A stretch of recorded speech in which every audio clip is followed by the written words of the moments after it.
Yeah, take the off, blue uniform is ratchet. Okay, now we're recording. Now we're recording. Okay.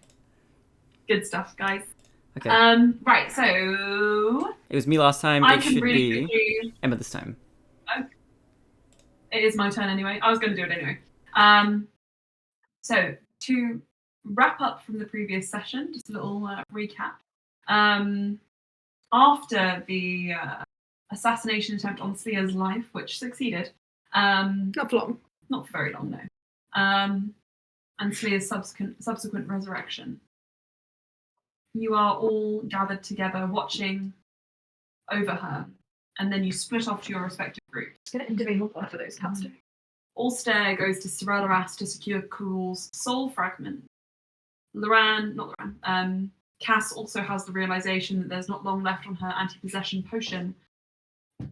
And with all the others sort of informed after the fact, Ulster summons Kurul's soul fragment. He tells the others, and there is a lot of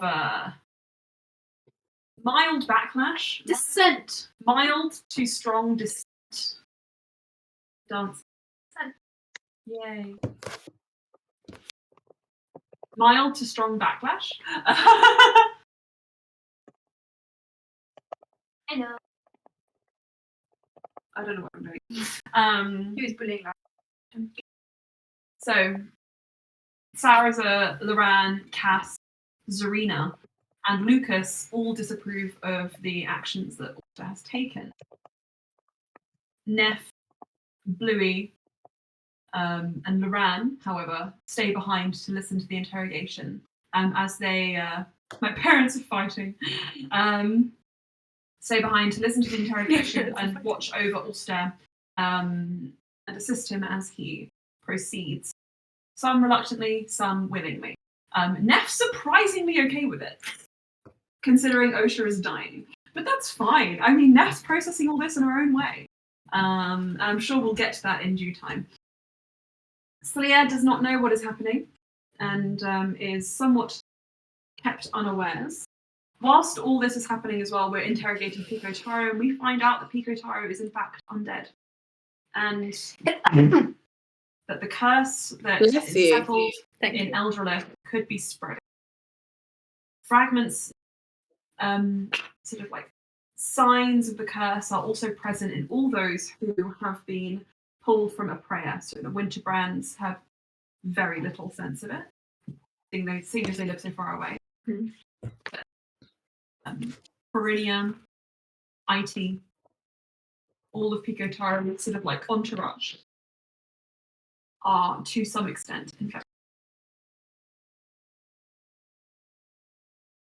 You managed to get a little bit of information out of Kurul before you broker a contract with him, hoping that that will be enough to keep him talking and not hurting. Whether that's possible or not is yet. Is there anything you guys want to add in? I believe Saraza was going to go spill the beans to Slea. Is where we left the game off. Yeah. Cerellaras summoned Dip. Someone did Ulster. Who's with Lucas? I retcon in. Also would have picked Lucas up on the way. So, just before we go with this, let me just. Let's don't bully him. No, don't. Baz. He's thinking about it. He's like, I really want to bully him. I really want to jump on him. Bishop and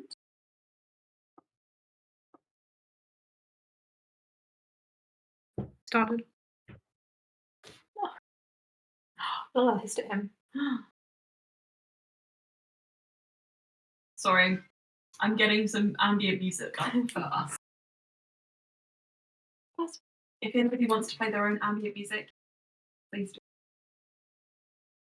That's great. Clear blue. So.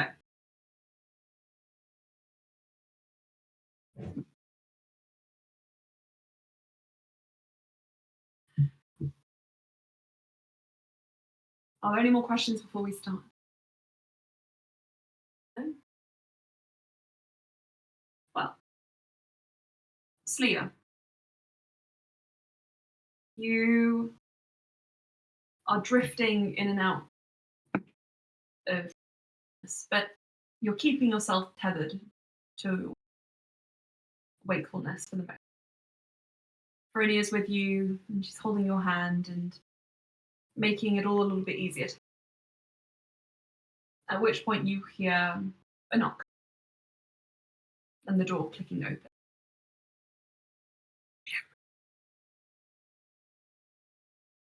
And Saraza steps in and he just says, I think he probably said something similar last week, but I'll just say it again very quickly. He says, Leah, I just came to see how you were doing.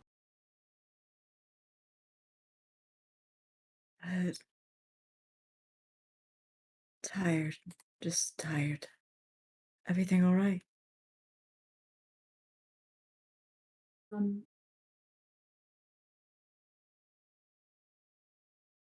He looks, roll me an insight check.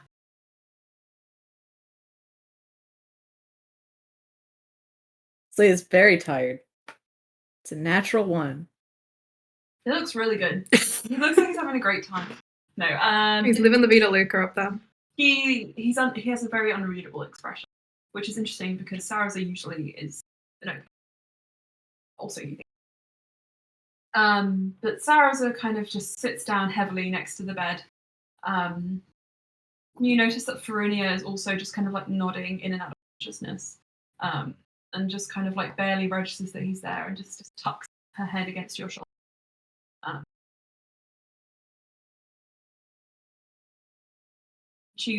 I think she'll just say, "So if it's really important, wake me up.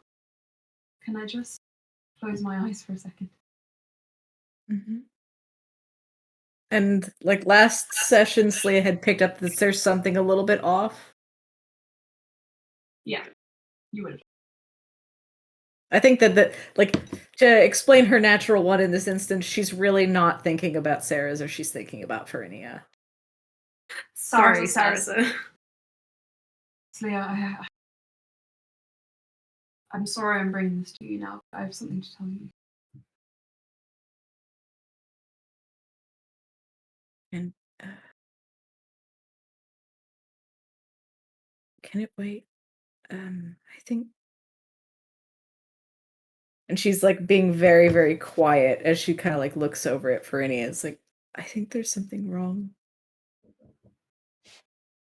He just says, You beat me to it.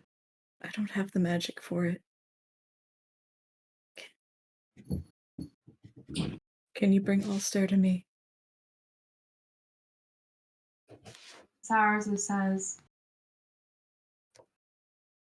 that's actually what I was going to. There is. You're cutting out really bad. Can y'all up the sensitivity a little bit? Yeah.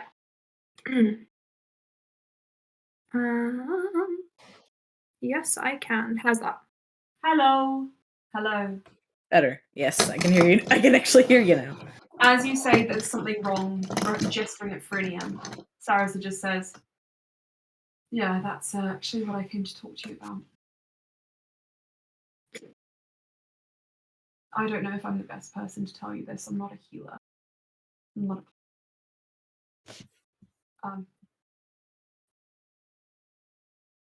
but I think you might have that whatever is ailing Pico Taro's kingdom, Praia, Eldrelith, it's affecting everyone. And I can't bring Ulster to He said can't. Can't, yeah. Yeah, just making sure, because he's quiet. Yeah, sorry. Okay. I can't bring Ulster to you.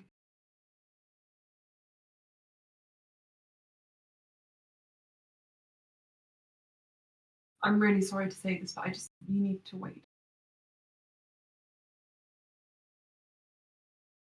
And just trust me.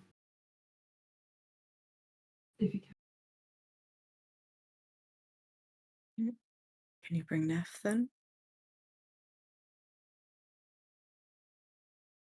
I can bring that. Thank you.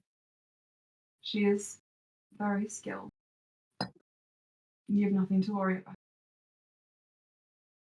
She brought me back, so.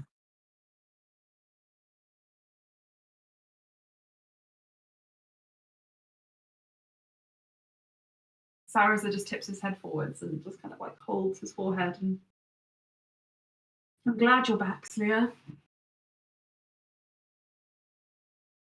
I need you.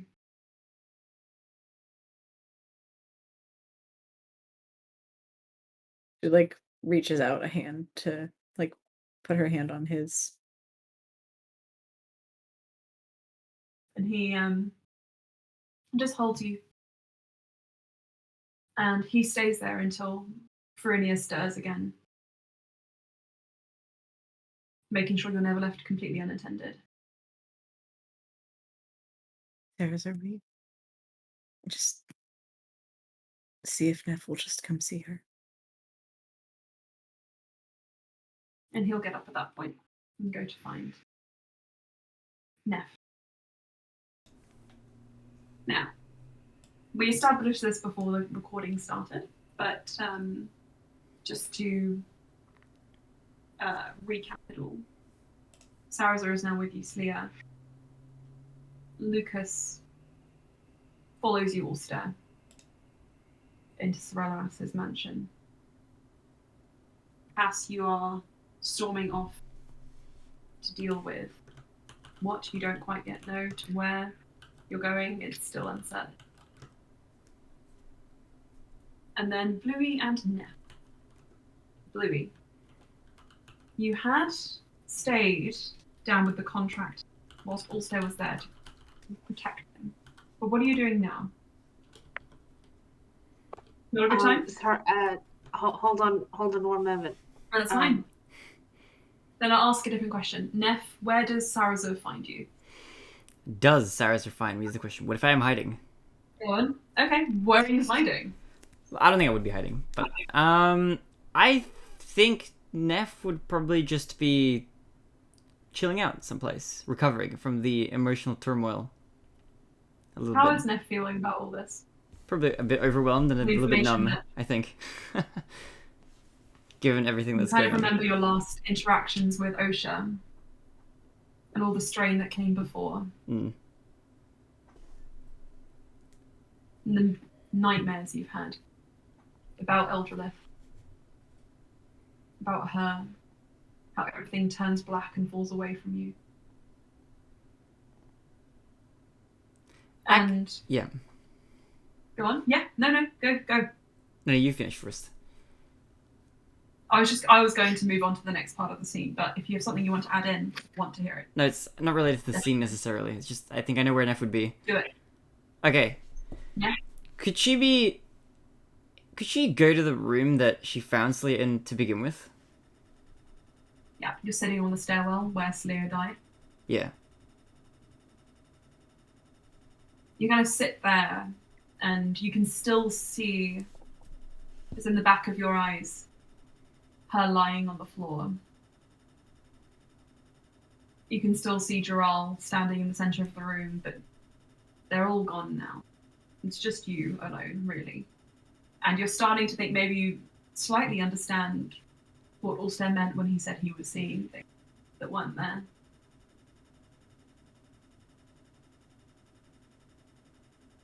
And you hear a heavy set of footsteps behind you as Sarazo comes down the stairs and is surprised and then concerned to see you sitting where you are.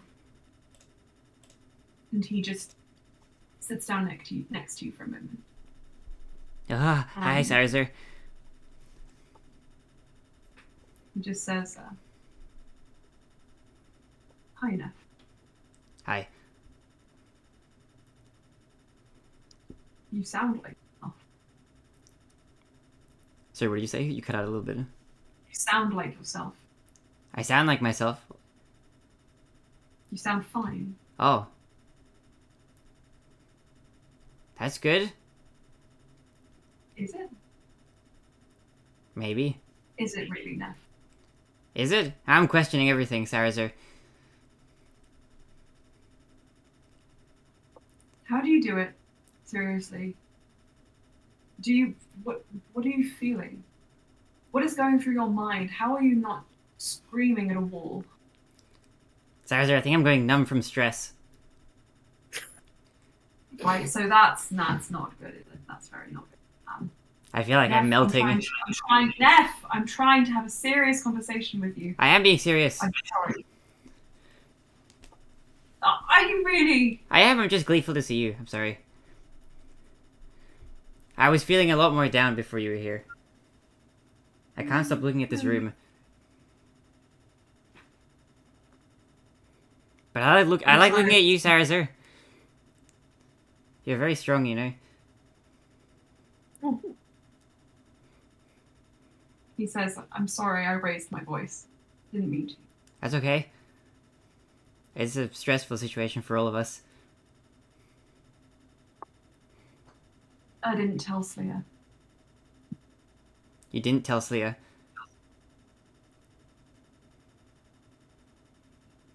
I wanted to. Didn't tell her what, exactly. About Cruel. Oh. At all? You think I made a mistake? No. I mean, you could still choose to tell her later. Or somebody else could tell her. Doesn't have to be you that does it, necessarily.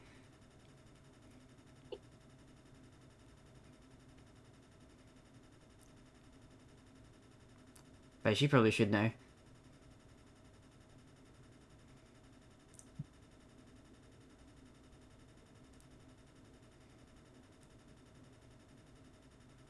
What do I think? Maybe you're right.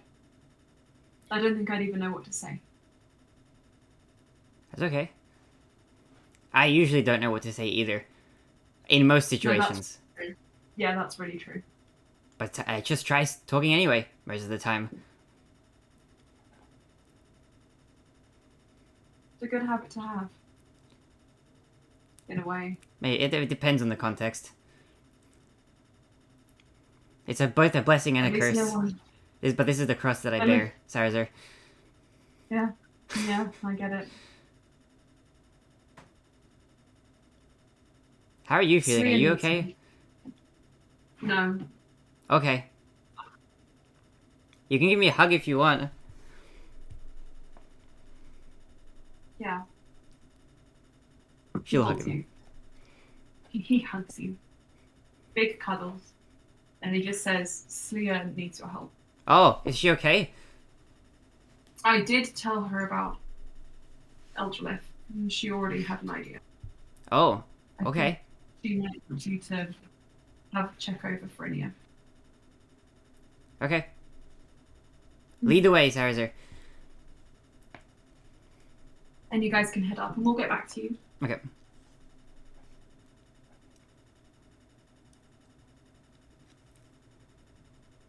Now, also, Lucas follows you at a slight distance. I think also try and talk to Lucas if Lucas is not giving him too much of a cold shoulder.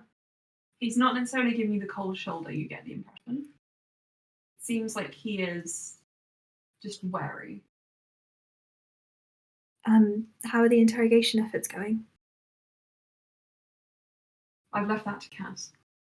It's probably good considering she's quite scary. If we find her. Wandered off. I'm sure she won't go far. She might have needed some space after what happened. He looks back at the room you've just left, because this probably would have happened a little bit back in time. Man, Bluey. It looks like a lot of them needed space. I'm giving them space. I thought I should explain to you the stakes that I weighed up. You were correct in saying that I didn't bring it to you as I should have. and I apologize. The reason I have decided to interrogate Karul is because I believe that this fragment doesn't hold even a tenth of the power that his original body did. However, it does have the information, and it can speak. The information he has could save Eldralith, a prayer, the soul of Nef's wife, and maybe eventually the material plane. I want to handle this in a way where we're being careful, but please understand that the information is invaluable. I'm trying not to see it through too much of a personal lens. I can tell.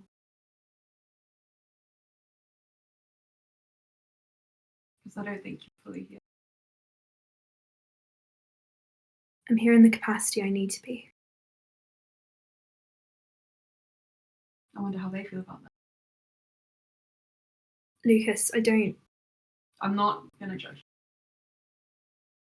I don't see the point. The decision has been made. I will say, in spite of his diminished power, I have heard it said that Karul has a way with words. He does, and we're all very aware of that.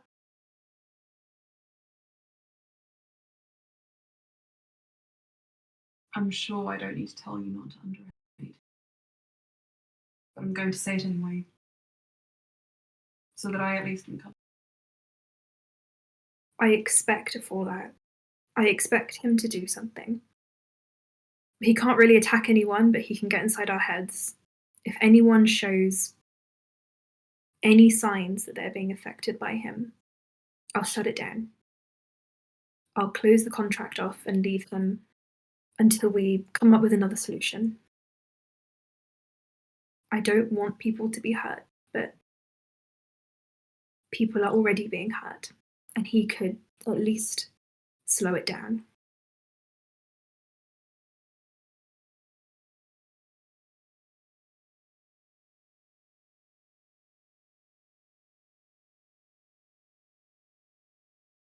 If I was taking you at your word, I would tell you to shut it down now. Because that does not look easy. And he gestures back to the group, and judging from the look on your face and the way you're talking to me, I don't think you're without pain, are you? I know what you're going to say. But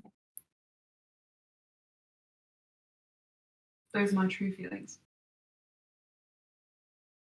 Thank you for your concern. I can't feel like that right now. Okay. Please, help me with this contract so that I'm not signing away more than is necessary to get this information. I've never signed one before, and I'm sure that Cass would not be willing to talk over her experiences. So I trust your insight.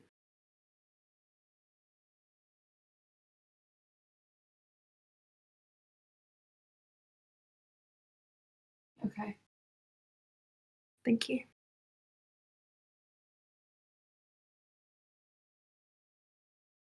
He follows you. He looks like he had something to say, but then forgot what he was going to say because I did. It's like, Very much so.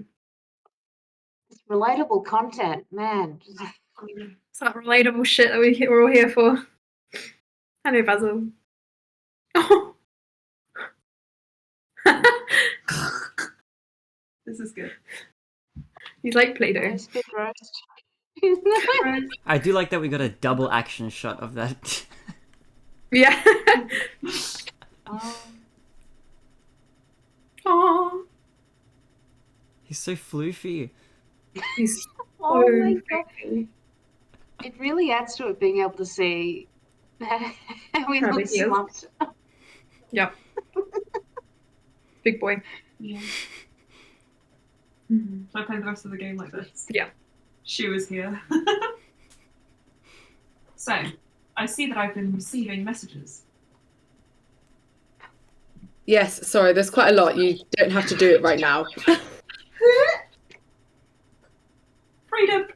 So, I will get up. I will look at those when the time is right. Ulster, as you walk away with with Lucas in tow, you do hear heels kind of just clacking against the floor, not making any secret of their presence. Loran has pushed himself away from Saraza and, stumbling slightly, begun to walk alongside behind you. Also, I will just nod and he'll keep going to the mansion that Srelaras has parked himself in. The next scene happens exactly as it was described in the previous game, where they present you with many dips. The only difference is Lucas and Loran are there. Lucas enters first and Loran stays by the door. Sorry, Lucas sits with you and Loran stays by the door. And Srelaras sits opposite, takes a flatbread, takes a bite, and then looks at you and just says, "Could you just say that again? Why are you here?" I need a contract to gain information from the soul fragment. So I did hear right. That makes sense. Would you be able to draw one up? I can. I can do. It's a shame Saraza isn't here because there is always a but. Also, it's just like, what? I'm trying this new thing. Joking. That was very funny. Every day I become more and more like the mortals. I think you're still a way off, but you're doing well. So, the issue is this. A contract is not a one-way thing. If there is nothing at stake, there is nothing keeping you to your word. I know. In that case, the thing offered up of value would be a bid on your soul. Is it only souls you deal with? That is my primary currency. But if you have another suggestion. And Loran in the corner just says, he definitely does. I don't know, Srelaras. What else can I offer? Well, if more than one person signs, only one soul need be. No one else is putting anything on the line for me. That includes him. He looks at Loran. Loran shakes his head and just says, I think I've made my decision. You are not signing anything. Too late. I think you should probably leave. I don't think I should. I'm not letting you sign your soul away. I'm not signing my soul away, Loran, but It could be. Srelaras, other options. But this is fairly interesting. I need this to be done quickly, please. Things done quickly are not often done right. What else could you want that I can give you? That is mine to give.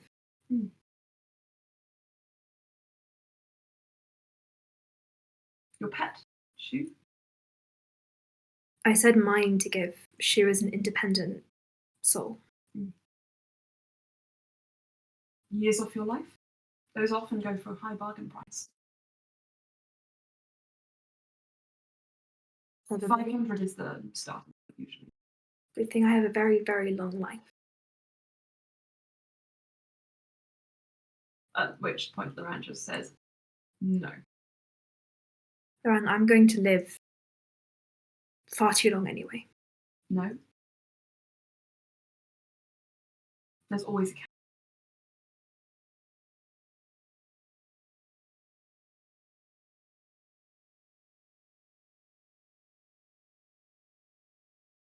What about memories? Can I trade those? Memories. Ooh. That interests me. What precisely? Well, if I had a memory that someone wanted, could I not offer that up? Even to you, maybe?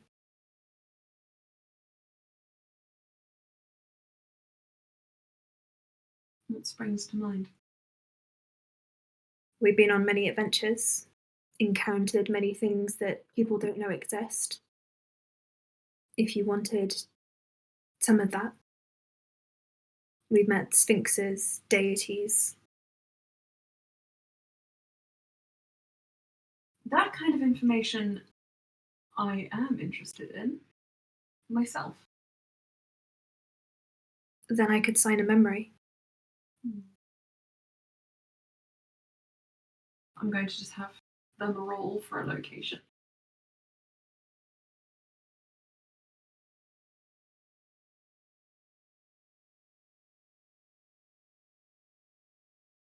We have 2, 4, 6, 8, 10, 12, 14. Okay.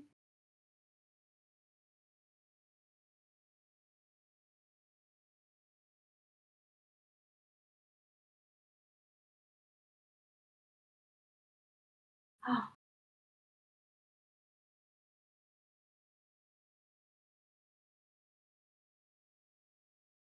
The Underdark really does intrigue me. Many people want to know the locations of closed-off societies that are the veins of Animpo. Ever heard of such places? I could give you some memories of the Underdark.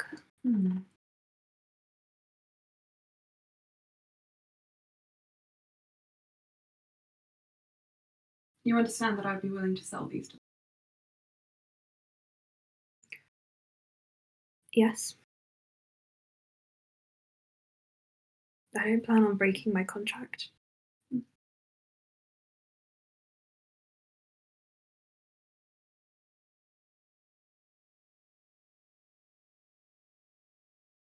All right.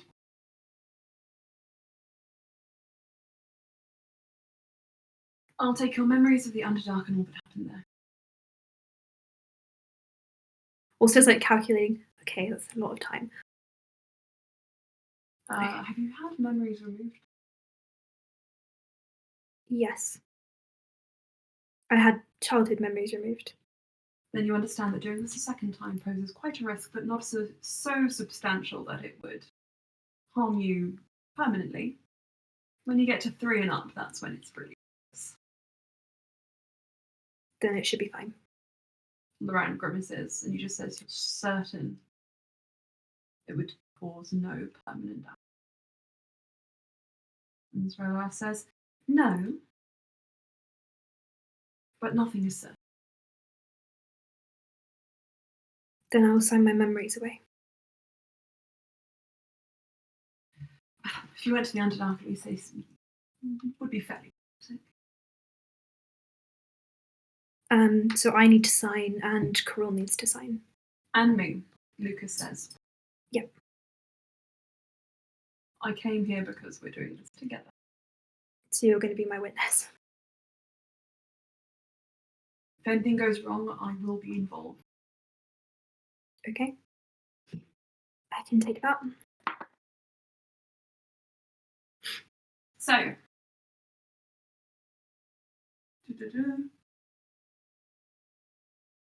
Also, I just came up with that memory thing on the fly, guys. It wasn't planned. You say That is rad. What a drop. Did Emma say 3 and up memory removals could be a problem? Yeah. But they have no reason to believe it. no. Orster doesn't know. Leave this around. So, How many one memories have thing we been do need to removed? decide. Sorry? How many memories have been removed? Because you've obviously had the It's casting it rather than like specific memories. would this be the Orster's third had it time? done twice. When was the Also, first one? yes.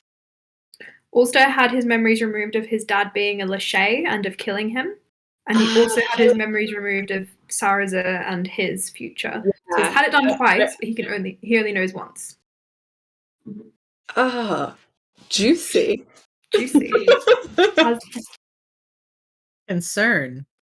A Very succulent, solid. a succulent berry of concern. Dun, dun, dun. And Loran doesn't know either, so only Zarina knows.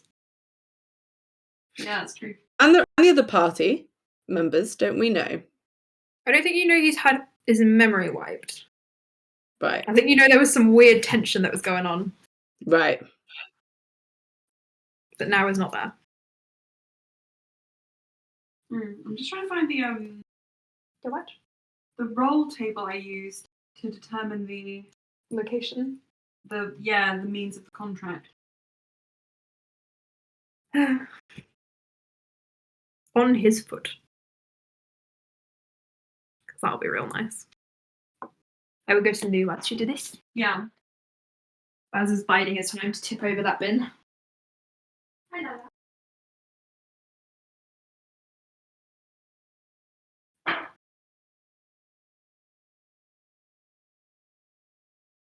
Oh gosh, this is annoying. I'm trying to find it.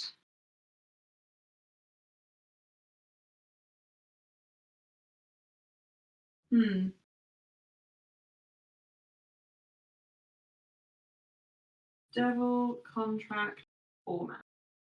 D&D. This is so annoying. I had this before, surely.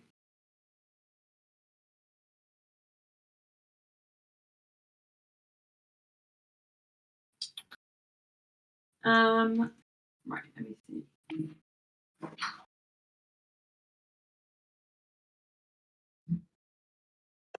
Emma, I'm just sending you what Blue is thinking of doing. Yeah. Yeah. There we Thank go. you.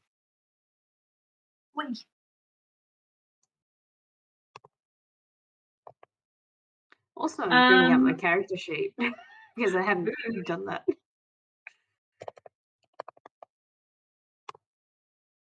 Wee! Wee! He wants to say hello to Baz again. Yay.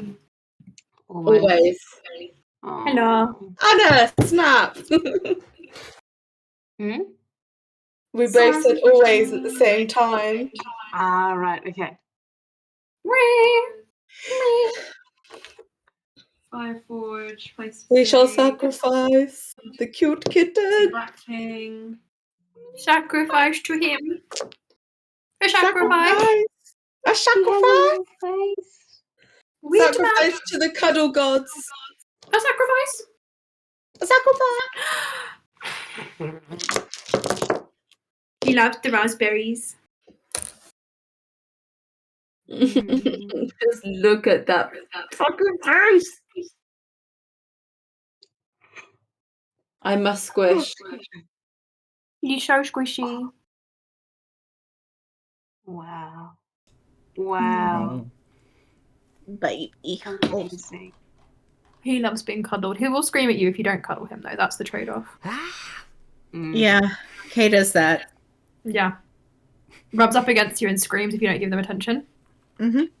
Okay. Yeah. Well, just sits on the floor, stares at me, and goes, I have video of Baz doing this. I tried to take a better video because when you point a camera at him, he's not as noisy. But I took a video of him like sneakily today when he was screaming, and I was like, I got you, bitch. Okay, we can determine this. Not for the fans. I must look like I'm an angel. Such an angel, George. If you're gonna come over again, we'll leave you at home for a couple of hours, and then you'll see what an angel he is. Yup. Little dead cockroach, are you?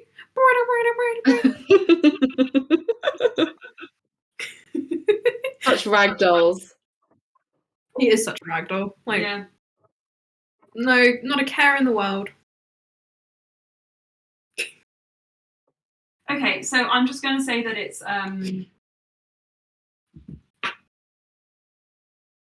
I'm going to say that this is going to happen in much the same way as Sarah's was contracted.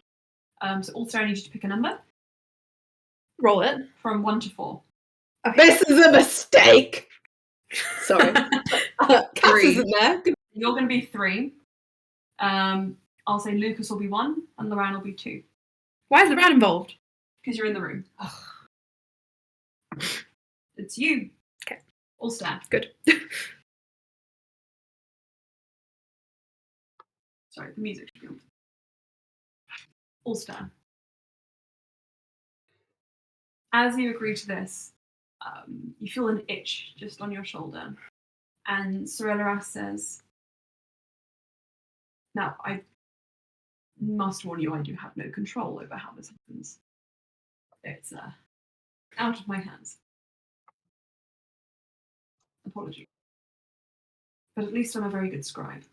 And Sorella just kind of like traces like a rune in the air, which almost seems to cut through reality, like his fingers are scalpels. And as it sort of like bleeds, this like strange ink, like red like ink. Cass's gifts in the group. Are you feeling good, Cass? Sorry.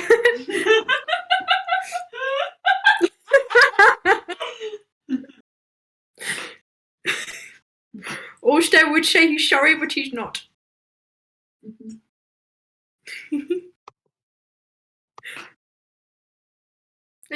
Anyway.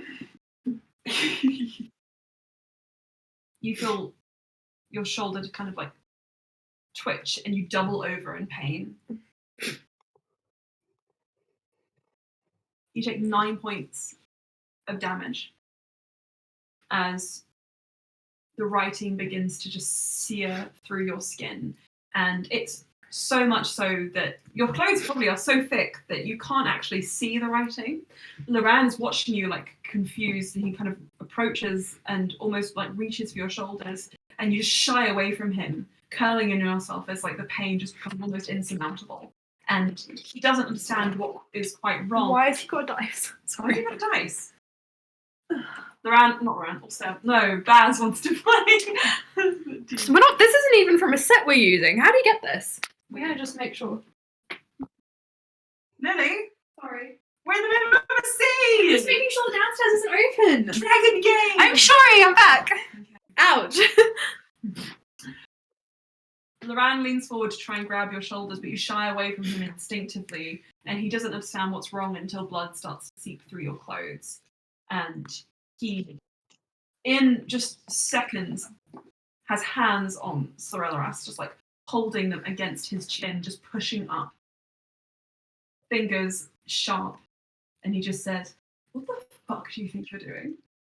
And Sorella is coughing, just says, it's not up to me. It's the contract. And Loran just slaps him across the face. Loran, that it's fine. Make a persuasion check. With disadvantage because you're bleeding. Just want everyone to know that for once, I'm 100% with Loran. And Cass would be too. 21. No, 22. At disadvantage? Yeah. Mm-hmm. I just had Emma put eyes on it. Also, it's quite persuasive. Loran just says, "Alright, I'll stop. I'll stop. Once I leave them with something that tells them never to do this again." And Loran just swipes across and gouges 3 lines down his cheek. Deep enough that they almost cut through the skin entirely. And Loran pushes back. And Sorarash just holds their cheek like, "You're not getting any dip ever again." Also will cast Healing Word on Strelaras. He'll Loran just casts Counterspell. Loran, please don't. No. Let this one scar. All's there for me. Also just looks at the ground and he shakes his head. Not like he's saying no, but just like he can't.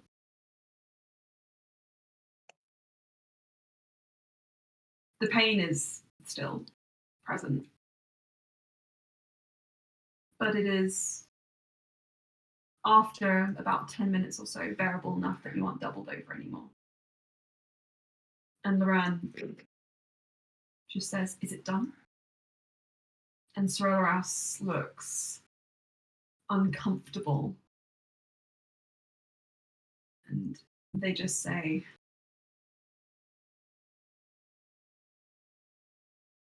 "Lucas and Quirrell still need to sign." Also will start taking his like mantle off. Loran looks at you and then says, "I need to leave before I do something else. Or don't." I'm sorry.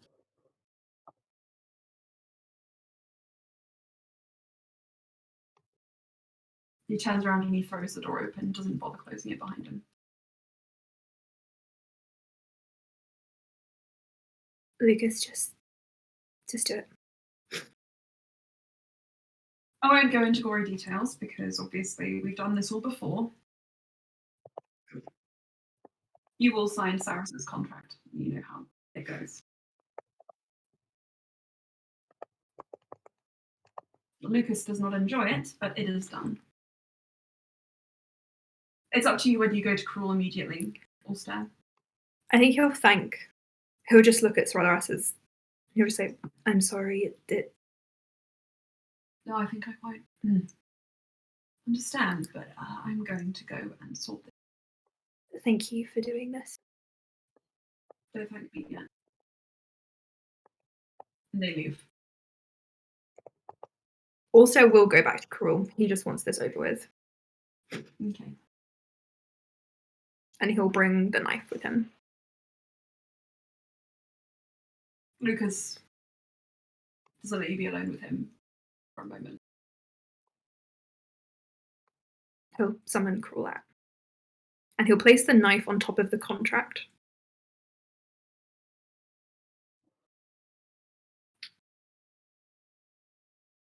Is this a trick? If you stab me, you break whatever we've got planned. And you're not trying to lure me into a false sense of security. You wanted a contract. I did. I knew it could be like that. Mine weren't. I got lucky. Where's your husband? He wasn't very pleased. No, I can imagine. Just sign it. And Quirrell looks confusedly at the knife and just says, "I'm just going to go off instinct." Yeah. And just touches it. And as you expected, his hands phase through. He's unable to pick it up.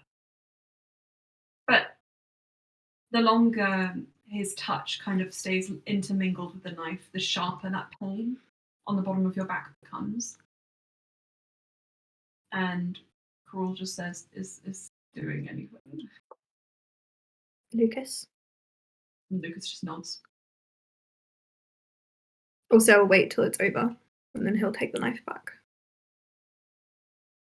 And might I just make one small request? If I could just stay out of the contract for a little while.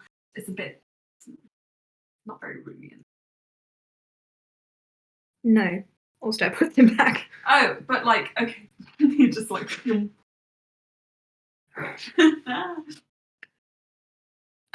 There's one more thing I need to do before I retire, Lucas. To fulfill the. Also, kind of just holds himself against the wall.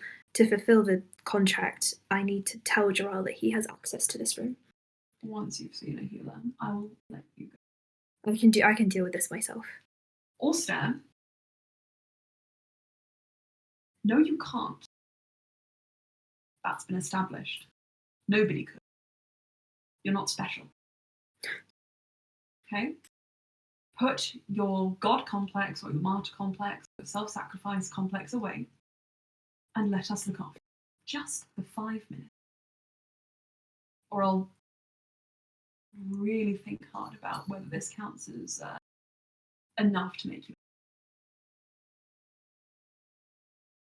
5 minutes.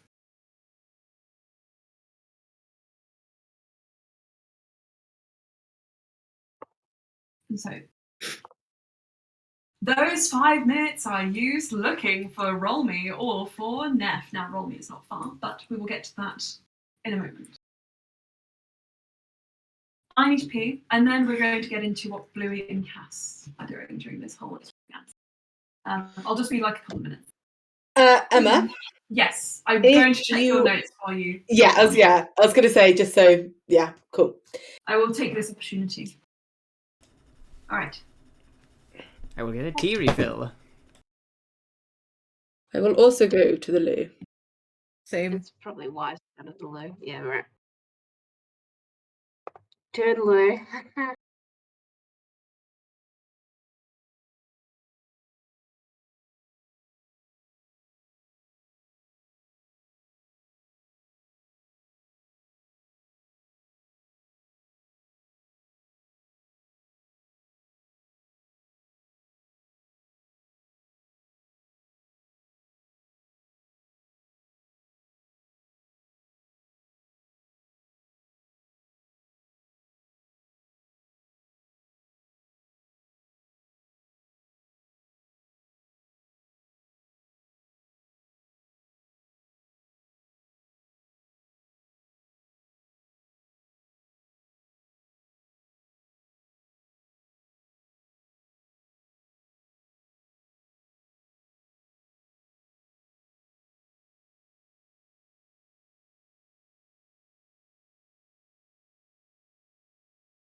Bing bong.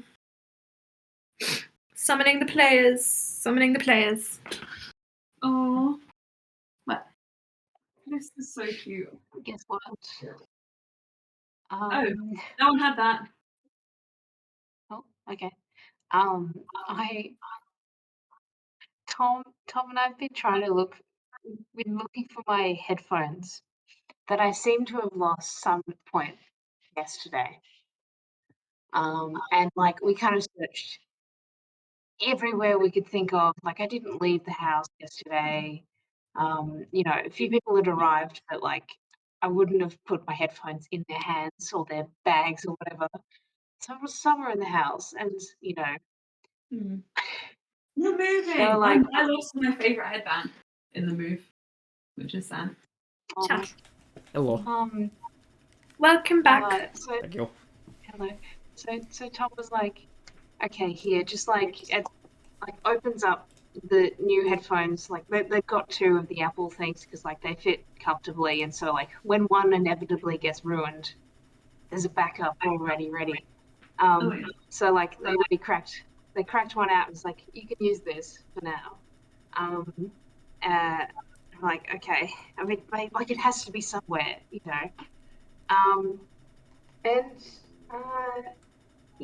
And just found them in the jacket pocket.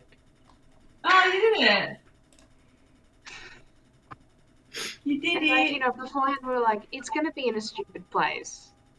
And I'm like, yeah, but like I'd rather know where that is now, rather. I know what you mean. I would like to find the stupid place immediately. Wait. Oh, by the way, is anybody watching the Legend of Vox Machina? Not yet.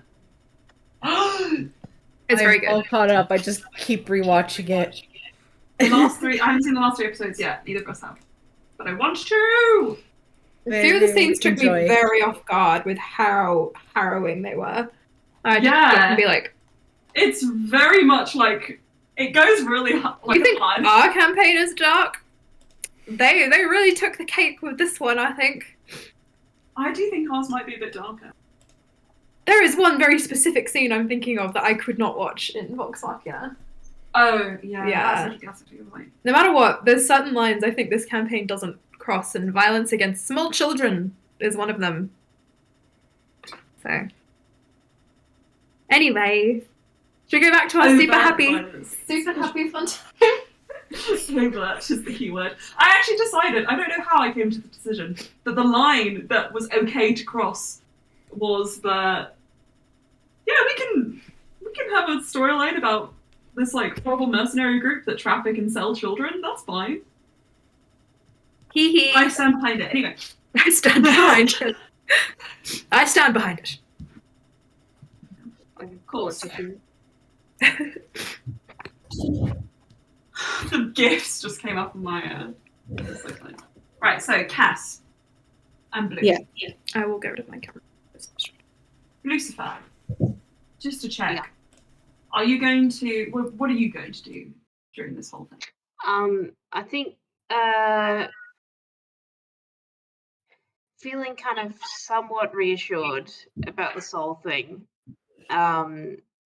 She's, I guess, going to make sure that whoever was left down in the dungeon, which might not actually be many, I don't know, just check that they're all right and then head up to find where all the people are and find IT. Not gonna lie, Bluey, you find yourself sitting there alone with Rolmy. Because Rolmy was put in charge of looking. And Rolmy just looks at you. When do you think they're coming back? He's just... That's so funny.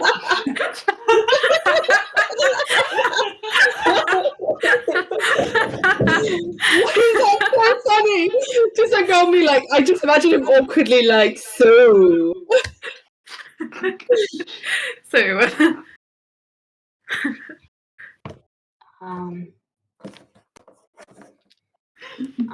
I don't know. Yeah, no, neither do I. She was about to say Your Majesty, and then went your former. Majesty. No. Am I not still somewhat majestic? Your Majesty, but with Without my lowercase m. How about that? Your Majesty. So that is true. I think you would be Your Highness now. You can call me Your Highness. Sorry, I don't know why that was funny. But I'm taller than you. Ulster is now Your Majesty. They switched titles. Does that not? Is that? Bluey does not laugh like that. I'm. When the hysteria so, hits. sorry. Is it alright if I Hang on, I need to Leave pause you 1 second. Rolmy was their godding Sinestre, right? Yeah, far away though. The Far away, road to yeah. the dungeon. So Bluey, as you're kind of walking through the dungeons, you sort of like stand by like Sinestre and Rolmy just says, "What have you guys been doing all this time? Because I kind of expected an execution to have happened by now."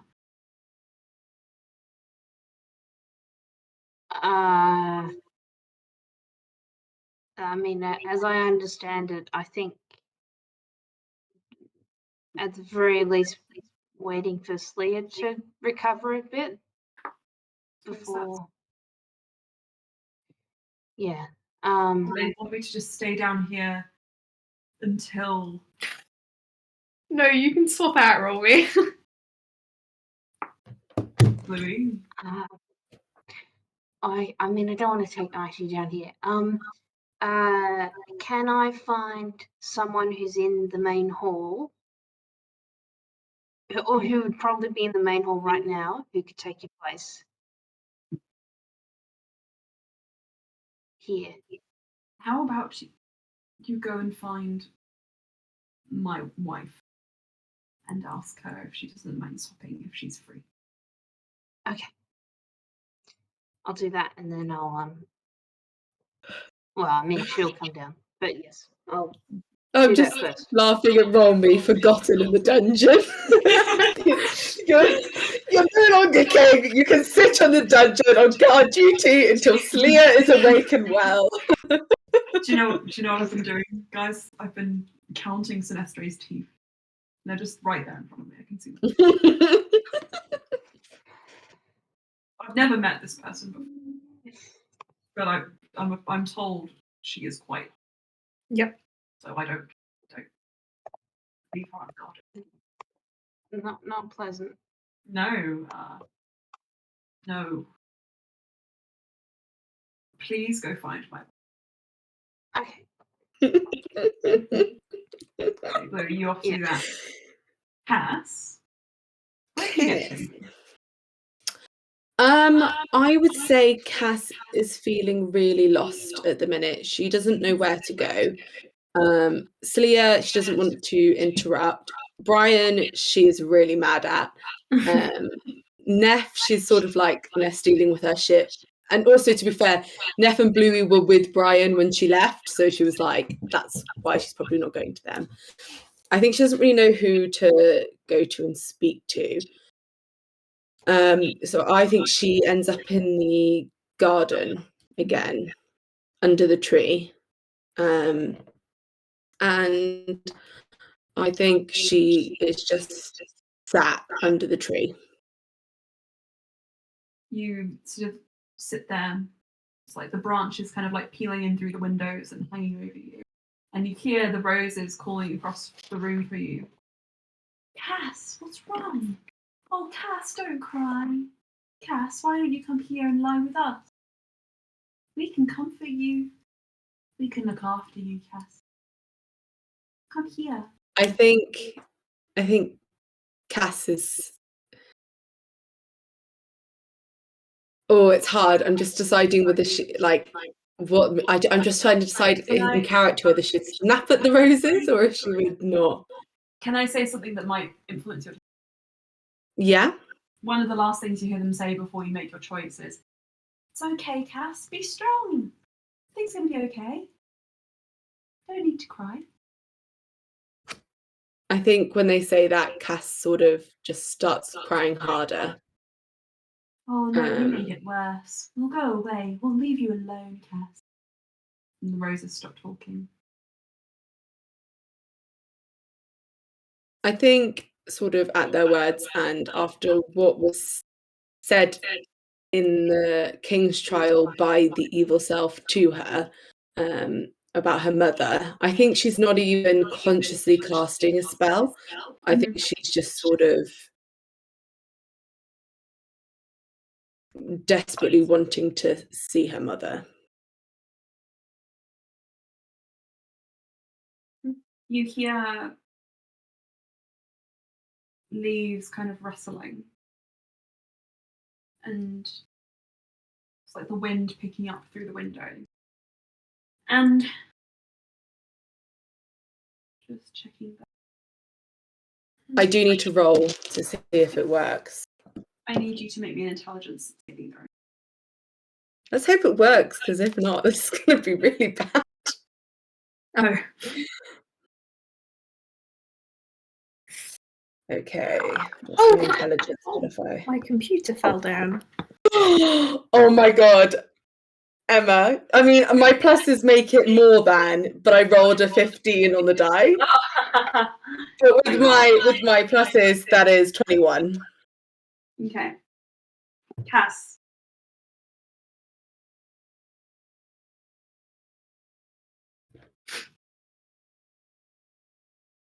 You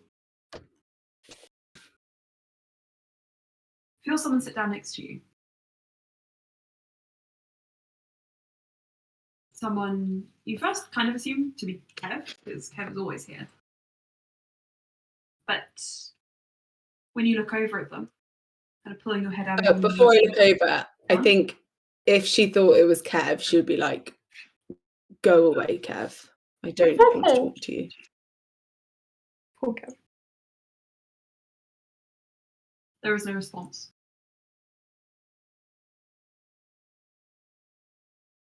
I think she'll sort of like wipe her eyes in and like look over at Kev, like quite annoyed, kind of like, clearly I need to be alone right now.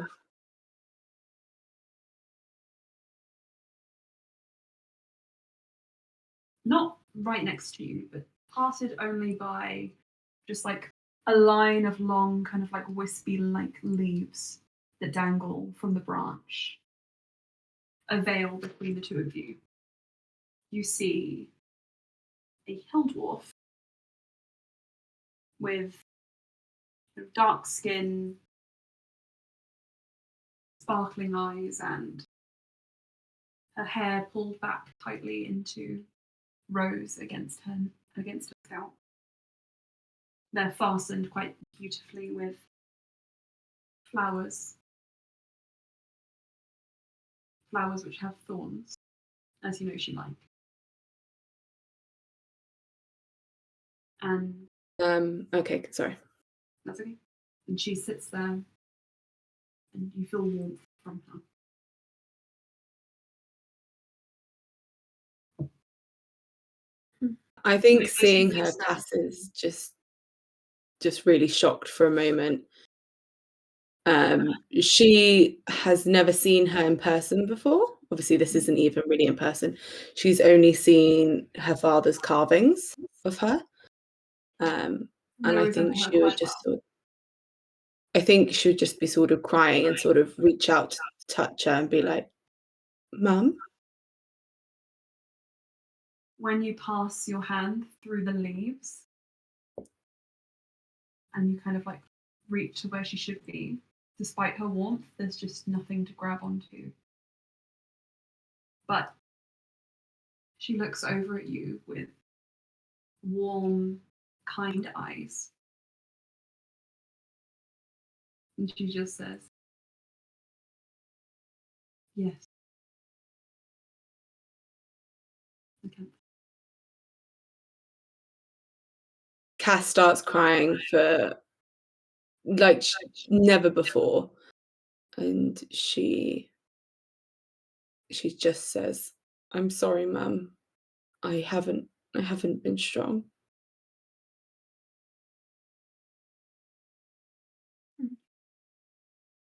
She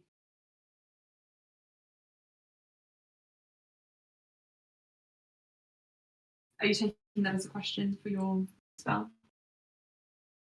So I'm not sure how it would work kind of with this, but I'll leave it up to you to kind of decide Sure. what the, She because would I don't just think say she's that- necessarily going to speak questions, or she might later on. Yeah. Hang on, give me 2 seconds. That's okay. Wow, guys, so much is going on. Sorry. I think she would just shift to face you and she would say,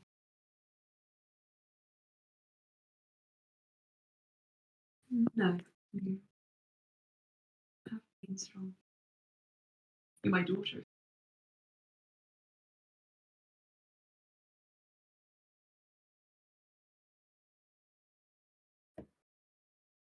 And she stops talking after.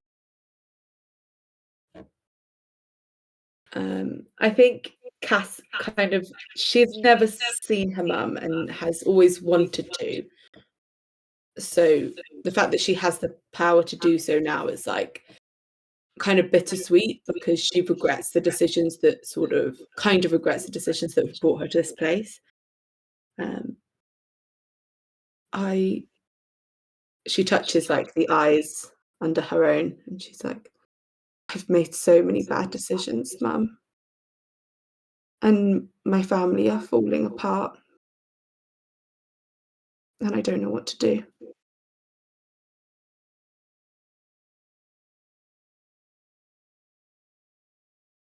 Love. It's not on you. It was never on you.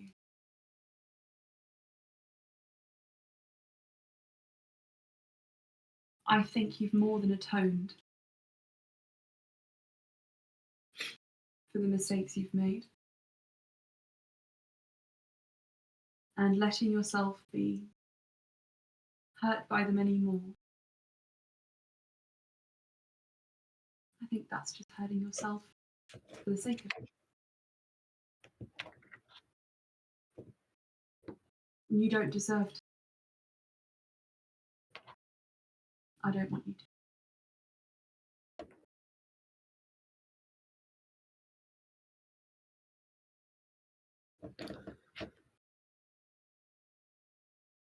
How do I keep my family from making the wrong decisions? Can't. You can't stop them doing something of their own volition. Not always. But that doesn't stop them being your family.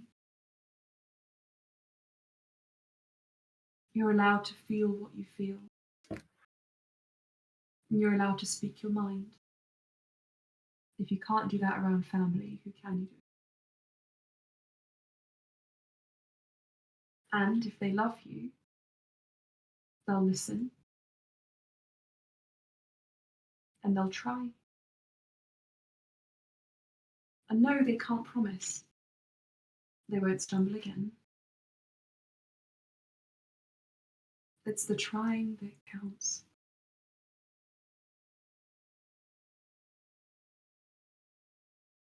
I think it's, from the sounds of it, you've got a lot of people who love you.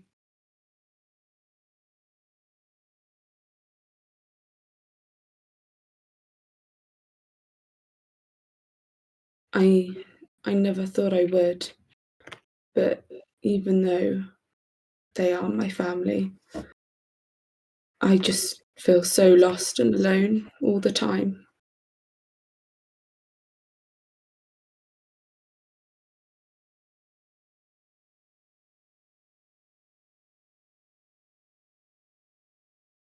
Okay.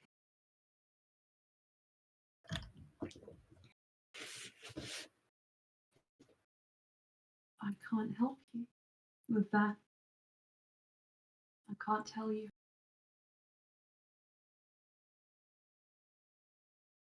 I can only share what I did when I was younger, alive, in hopes that it might figure out what's right for you. Is that okay? I would like that. I don't know much about you.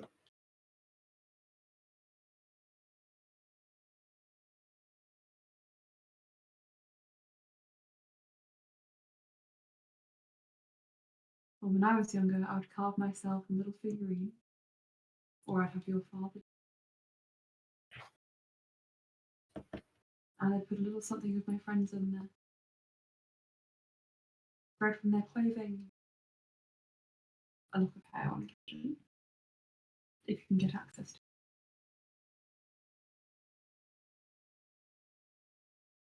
it. There's magic connect through love, through object, even if they are far from you. And so long as you have that tether, you're never alone. Not really. And we're talking now. I have a feeling that you're quite adept in magic.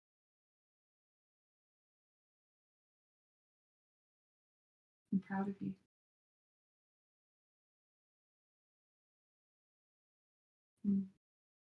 And she just looks at you for a bit. You get the impression that what you say next is going to be the last thing you get to say to her. Yeah, okay. No pressure. No pressure. No No pressure. pressure at all. I think Cass smiles kind of sadly and sort of looks down for a moment and go, I'm not so proud of myself at the moment. But I didn't realise how much I needed to see you. If we could just sit for as long as you have, that would be enough for now.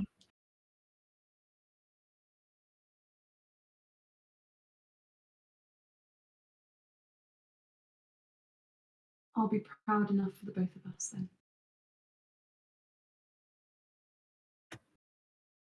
And I think your friends might be proud of you as well. I wish I could have met them. And she just sits there with you. At points, both of you trying to push through the veil, but unfortunately it's not. But you have her presence, if nothing else. I think, because I don't know how long the sort of presence will last, I think just before she fades. Okay. I think just before she fades, she'll just say, I feel less afraid when you're here. I love you. She smiles and says, explains why you'll feel it. Because I'm always with you.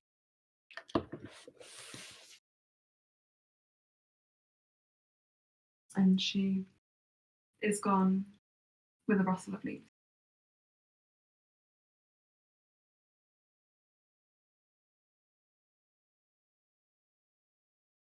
Sadness.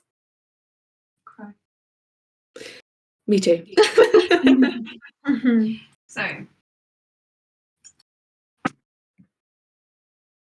Louis, there is a point at which you hear footsteps from the far end of the dungeon.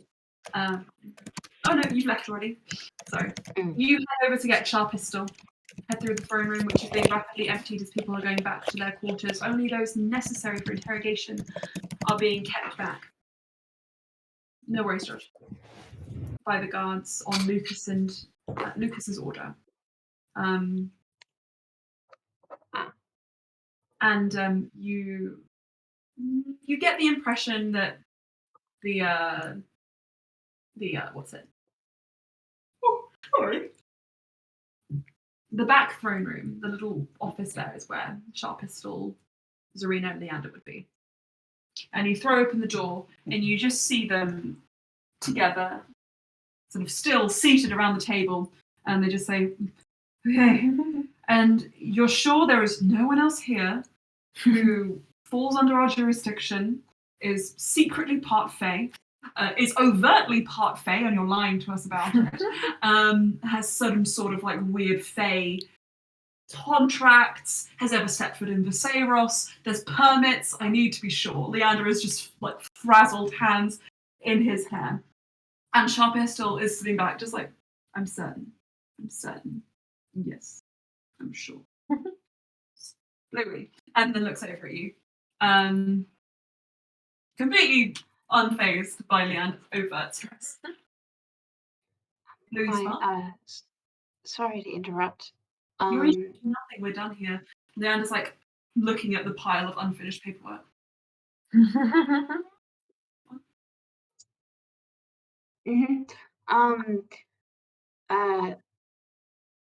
Romy is in the dungeon. And What crime did he like What crime did he commit? well, you could say he didn't commit a crime, but he may be being punished by being alone down there with prisoner. I will go find something to convict him of. And she stands up. I assume you came here with me. Yes. Thank you. And she will head down to the dungeons. You do see her start heading towards the other end, where you know the cruel contract to be hit. Don't do that. Wait, as in, hang on. The What is opposite. the cruel contract? It's the floor at the back of one of the cells. In a circle. In a circle. Hadn't it? Oh, is that where Brian was? Yeah. It didn't. Oh, what? Oh, okay. At the other end. Although, I mean, it's one dungeon, isn't it? Anyway. 2 entrances. I can go through this one, which leads closer to the main hall. I can go through that one, but I prefer to go through this one because it's just a bit more convenient. Unless there's a reason I shouldn't. I'm joking. She goes down to the dungeons and says, I sense you're scheming, but I'm not a queen anymore. It's none of my business. Just my son making weird contacts. Does Bluey say anything? My son. Communist music plays. Our son. Did you say I sense you're scheming? Yeah, Loki. I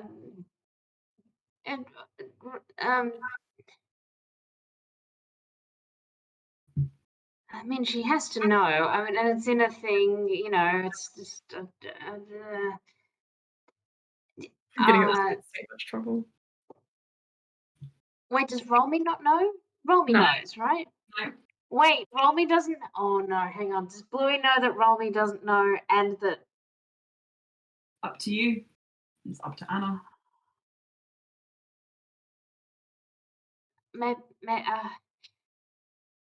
Romy seems a bit distressed in there. He said he was repeatedly counting Sinestro's teeth. So we should take me to Sinestro.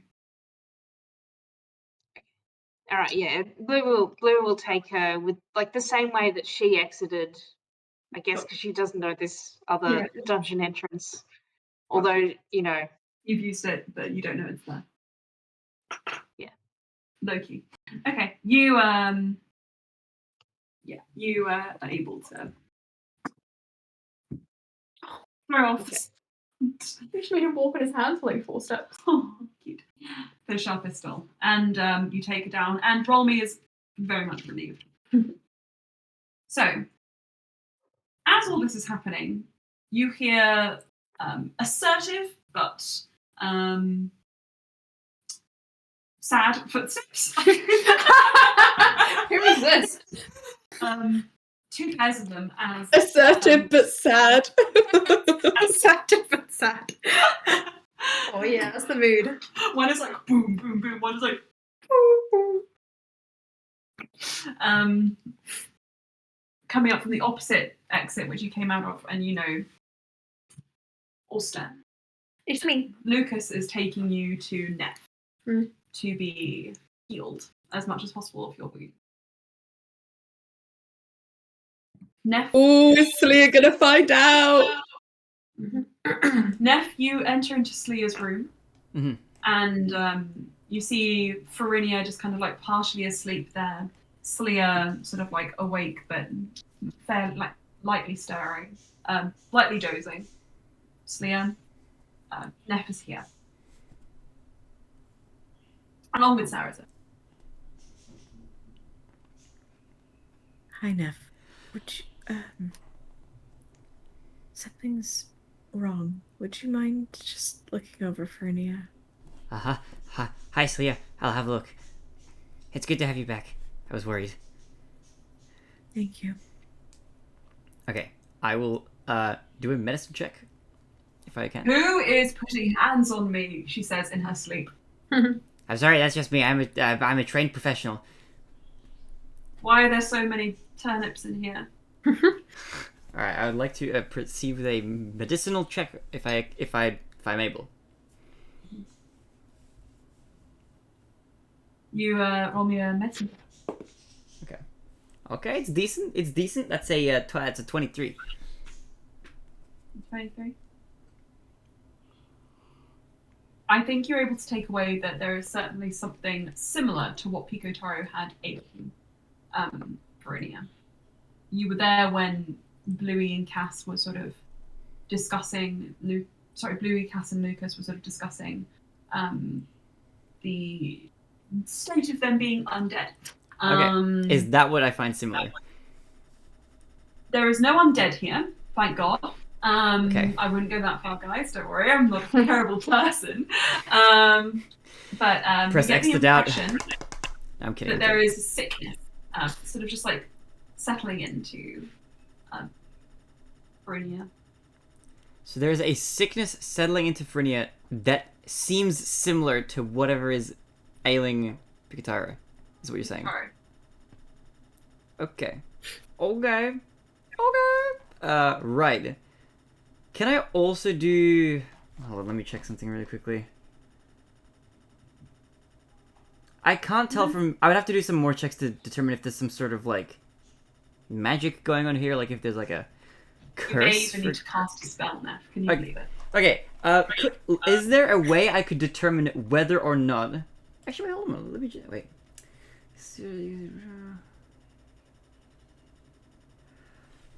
Where is it? How would I go about determining whether or not somebody's cursed? I do have the spell Detect Magic, but that doesn't actually... That might tell me. Okay, I would like to cast Detect Magic at first level. Okay. Detect Magic. First level. Detect magic first level. So, as you kind of let that wash over, Verinia stirs enough in her sleep that she actually starts to wake up, and she just says, "Fuck you." Oh, what? Sorry. I have this really horrible dream. And then she looks over at Slayer and she said, "Not a dream." Sorry. Neff will silently nod, but she'll keep concentrating, because I think this requires concentration. So she will concentrate. If you want to keep it going for 10 minutes, yes, but otherwise... Well, she'll keep it going for as long as she needs to get as much, hopefully, relevant information out. The room itself is filled with a sort of faint light as an aura of magic lights up around yourself, Sleer, and faintly around Verinia. And the school which you would be looking at here would be Necro. Okay.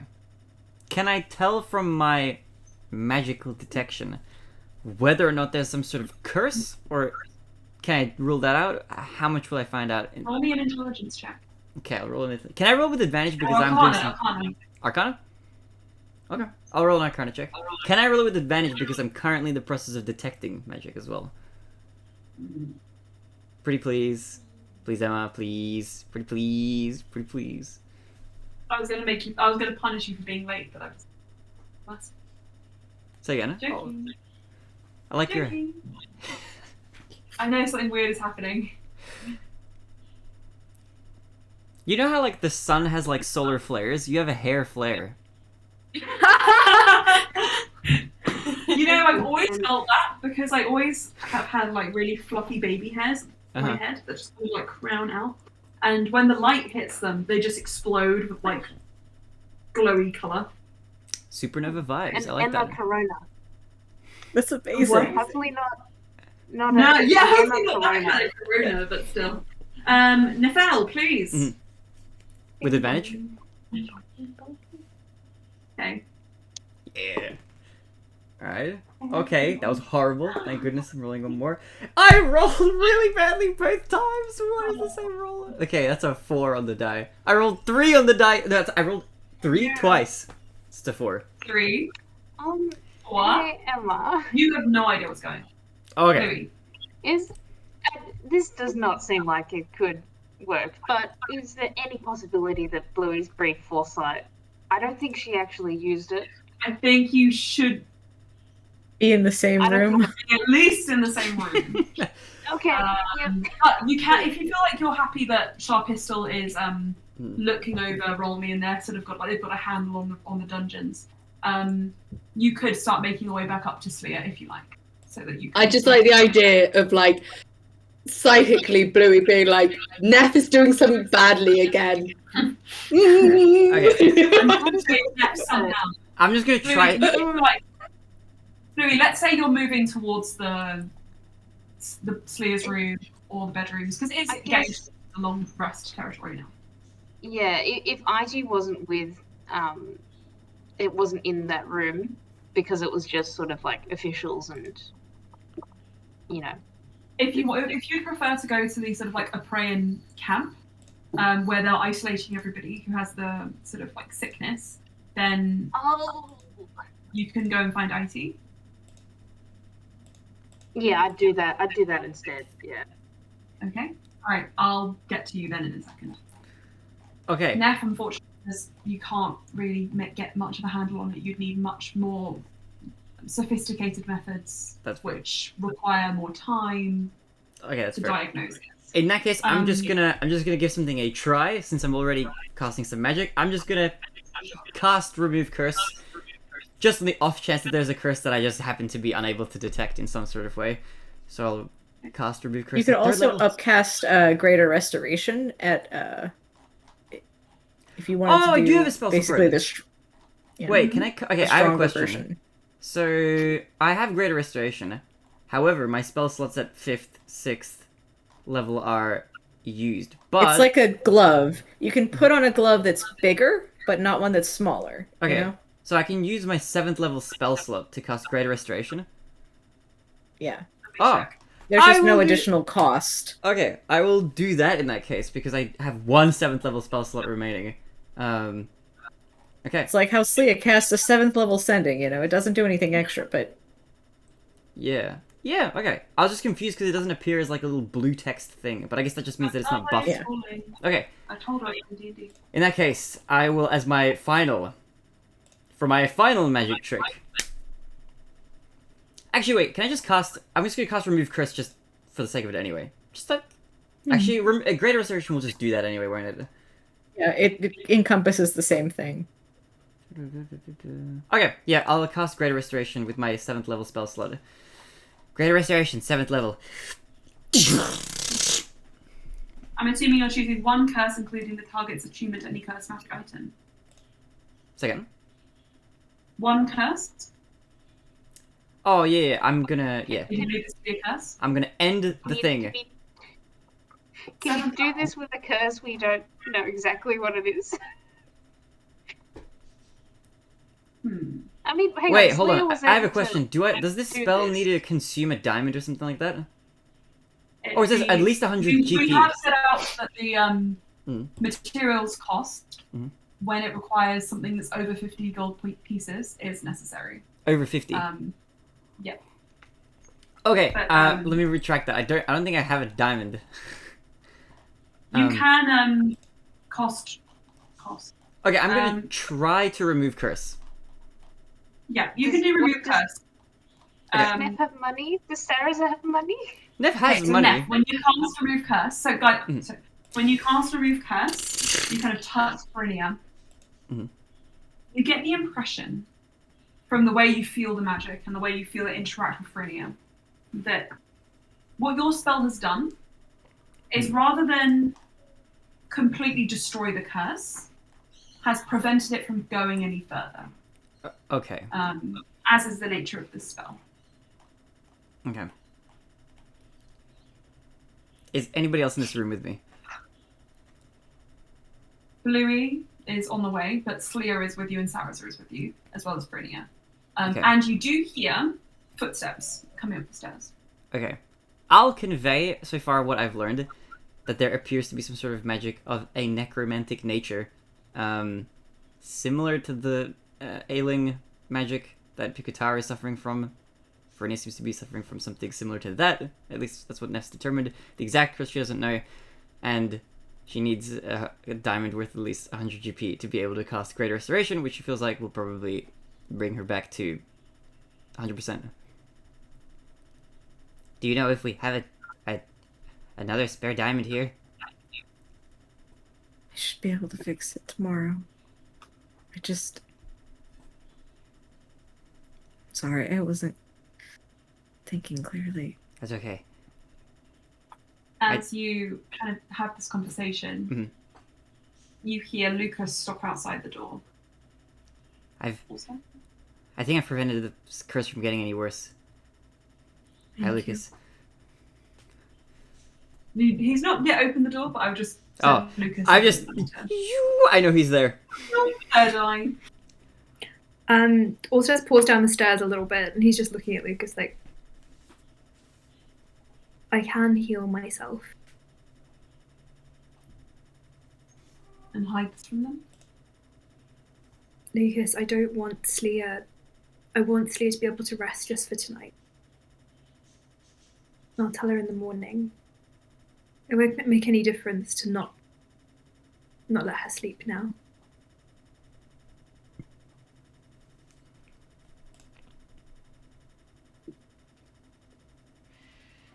I know you will want me to, but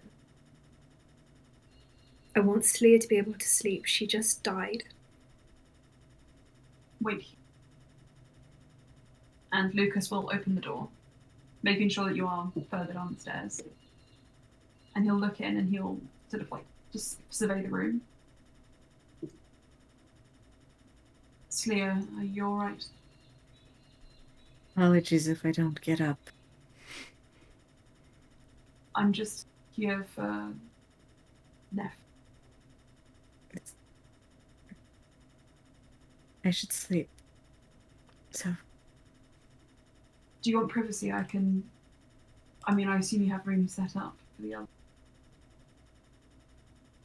I don't think I'm going anywhere, so.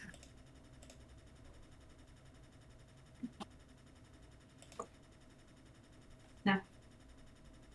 And Sarazar kind of stands up as well and just says, I'll come with you. I think you're safe. It's Slia in front of you. Slia? Can I do an insight check And Sarazar? on this whole weird energy that's going on? Yeah. Uh-oh. We're Performing in a trouble. vibe check. Slia's doing a vibe We, check. Super Ryan, is in trouble. Ryan. Get him! That's a 21. Can you pick me up? Oh, can you pick me up? My friends are attacking me. Even with the -4, it's a 21. Dang! It's just some blowouts. Insightful. Sonia, something's up. You got a weird feeling when Saras came in. You're getting a weird feeling now. Sarazar, stay a moment, would you? That's our You ominous. about to get grilled, son. Oh my goodness. Also, you can't deny Slia anything. She just died, so. True. The way you said that, Ayon, I love it. It's like Cyrus was about to go into a boss battle. Yeah, sorry. Pulled out the mum voice. Neff, you kind of follow Lucas out into the stairs and. Do I? What if I don't want to? I want to stay now. No, I'm kidding. Don't? Okay, I'll follow Lucas Lucas. I'll follow Lucas. I command you to please come outside. But now that you said I have to, I don't wanna. No, I'll go As the outside. king in this castle, please. for the love I'm of the God. king of the castle. Okay, Neff will go outside. She will race Lucas to the door and win. I'm deciding that. She has a walking speed of 35 feet. She wins. Despite the fact that Lucas is standing In by the the doorway. door. He's not expecting it. She's gonna dive and roll. No, Neff, no. Lucas just watches you run to the door and skid out into the corridor and be like, haha. And Haha. he just says, You see Allstar bleeding on the stairs. Oh my god. also clutching the side, just shirt like peeled open, just like clutching the wall, like. Brian, are you okay? Hi, Neff. I'm running up with a heal. I'm sprinting with a heal. Okay, I'm gonna cast a Cure Wounds at 4th level immediately. Boom. And I'll roll that. Cause this looks hairy, to say the least. Okay, well, I'm just gonna roll out. Don't know about you, but I don't picture Brian with back hair. No. That was what the face was. He's smooth like a dolphin. Oh, it's canon that Allstar 26 struggles HP. to grow any body hair. That's why he never has any facial hair. 26. Yeah, he's just got 26. long, luscious locks. I'm extremely it just- I makes wish I sense. had no body hair. I have to meticulously shave my entire body, like for 4 hours in the Also shower. albino. It's horrible. Oh no. What a shame. I'm so And that day we all learned a lot about Thomas. all for And Neff. all for one day as a seal, and then I'm a cactus for like a week. It's horrible. Uh-huh. Anyway, That was great. How much healing do I get back? 26. 17. 26. Okay, 26. Oh, 26. I thought you were doing a heal, but yes. I'm back to full. Yes. Thank you. Also kind of straightens up. He's like, wow, that was a lot. Thank you. Are you okay? Yeah. He uses his shoe to like smudge out the blood on the stairs. It's fine. Lucas is like, I'm going to get people. Yeah. Just tell them it was from Sinestro. I'm.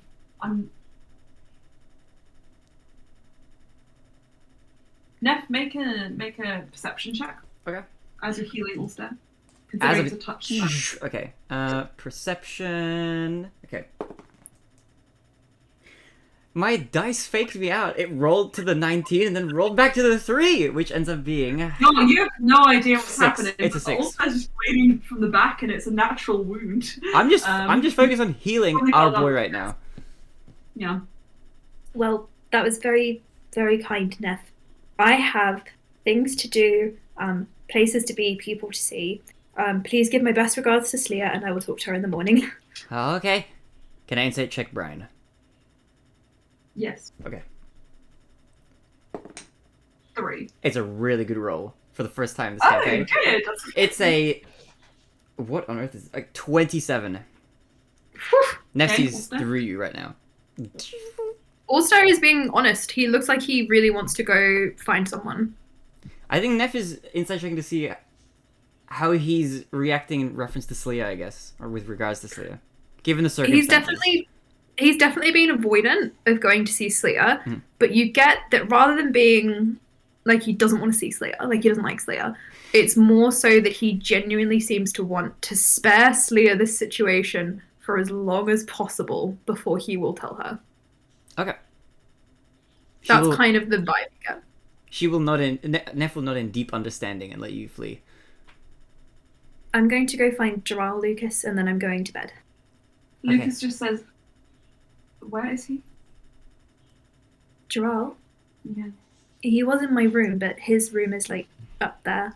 And he points. Don't go yet. And Lucas starts unbuttoning his shirt and just passes it over to you. Right. Just covered in blood. Okay. Also strips off his shirt and just throws it on the stairs and. Well, I need one, so. And Lucas puts on your bloody shirt. I was gonna wash it, but okay. Well, this seems like a bad idea. He says it's kind of sticky. He just like shakes it off. Here, Ulster puts his mantle over Lucas and buttons it up. Okay. That should work. We'll spread the story that this was just a weird, drunken mishap. I'm gonna go find Jarrell. Okay, goodbye. Thank you. Oh my god, look at the Baz loaf. Oh, the Baz loaf. He's so fat. John, look at these cats. Wait, I'll take a photo of him. My angle's really good. He's so fat, he just melts into the ground. Oh, So, Neff, Lucas leaves, and how loudly were you guys speaking? Not particularly loudly. Neff is Okay. relatively loud. Slia, what's your passive perception? 15. Sorry, I was muted because I was staring at Cat. Oh, Okay, then I want you to make me a perception check, please. Not quite high enough that I feel would be instinct. I don't think that photo fully conveys how fat he is. It's like wide.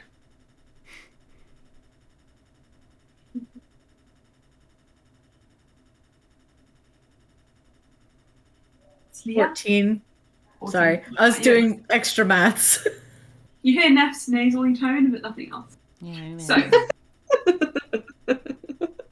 Ulster, you head upstairs wearing Lucas's shirt. And what did you do? I assume that Loran went back to the room, so the first thing I'm going to do is check in on Jarrell's room and just knock. So you did leave Jarrell in your room. Yeah. I'm just assuming he might have gone back to his room, so I'll check there on the way up. You check in and you do find him there. Hello, Jarrell.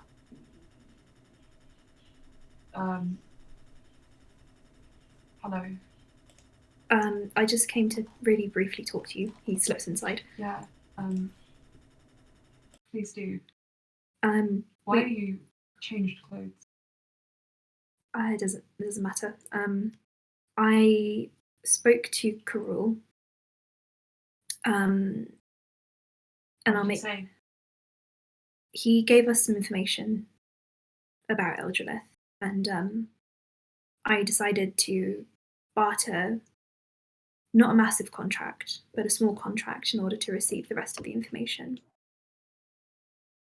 He did request that as part of the contract, I ask you, or rather let you know, that he would like to speak to you. And it's up to you whether you want to. I wouldn't force you.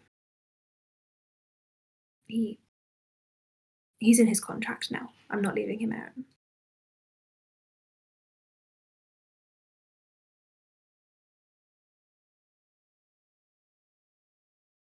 Just like him to put that in writing. Yeah. We're going to speak to him tomorrow as well if you want to come. But you don't have to be alone with him if you do want to speak to him. Well, I assume, unless I'm wrong, that he did. He just said that he wanted to speak to you.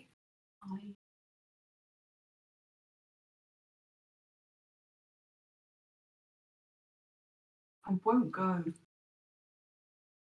That's fine. All I promised was to ask.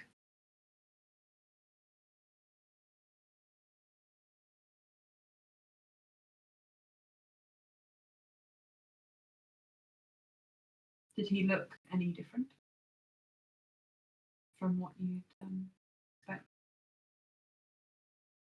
He looked very similar to when I first met him.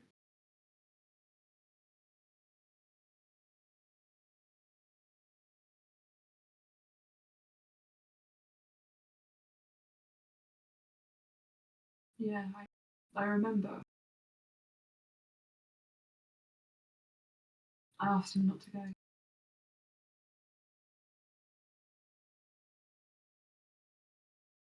Jarrell, I'll come by here tomorrow morning. and ask again, because I'm going to get as much information as quickly as possible so we don't draw this out. And you know I can get him to talk. I'm not asking you to do that. I don't even think I. You don't have to do anything. If you want to, I'll stand by you. But if you don't want to, that's okay. I didn't want you to feel like it was expected. I know how it felt when people asked me, because he wouldn't talk to anyone else, to go and speak to him in the Sealy court.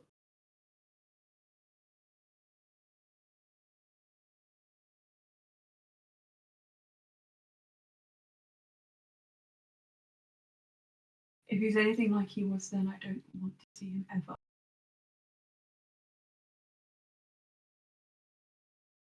Okay.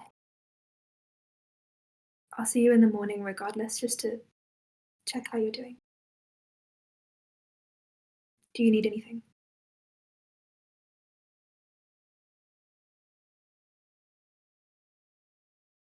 I need to be alone. Until morning. Please. Can I just insert a slight trigger warning for what Ulster's going to ask next for Jaral's self-harming habits? If anyone wants to. Ulster will just go up to Jaral and not touch him, but just say, please don't do anything. If you need me, I'm in my room. If you need Valis, just hold him. Valis is right over there. You see just like a slight movement from one of the piles of furs behind him. I wouldn't. In front of him. Whatever you need, Jaral.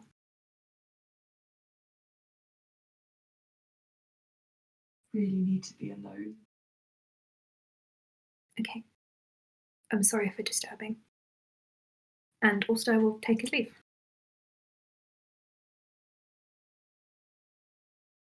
Slayer, the door closes. And Saraza turns around very slowly and he says, Slayer, is this about your health and well-being? No, it's about what you're not telling me.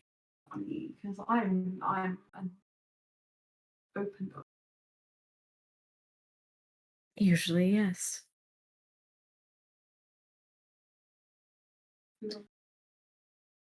Yes. So what?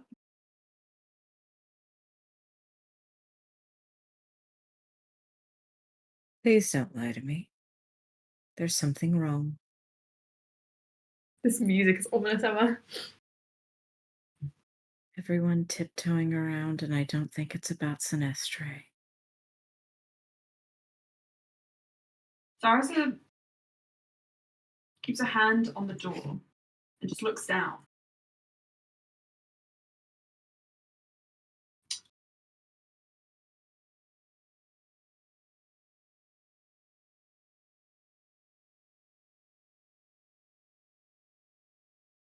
I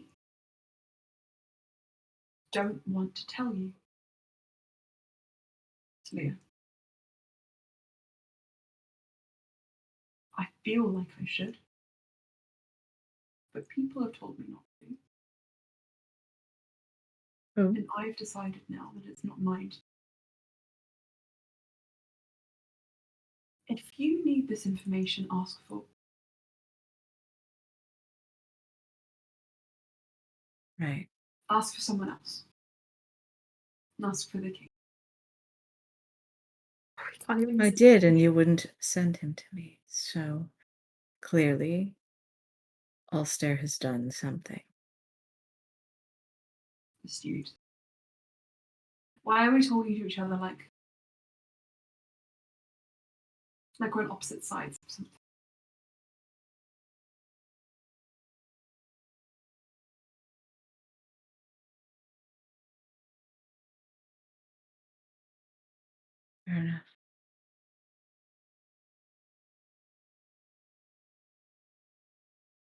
You'll find out in the morning.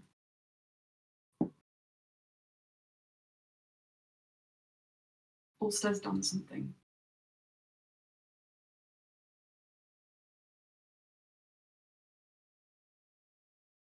I think you can tell that I don't approve.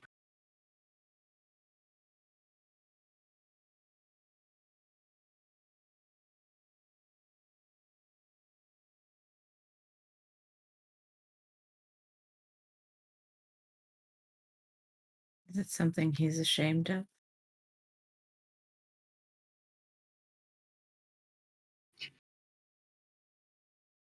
No, I don't think so, actually.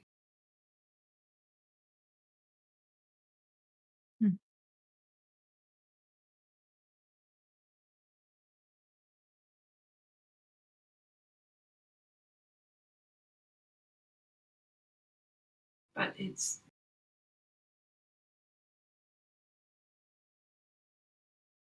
from the fact that they came for Neff, I've already borne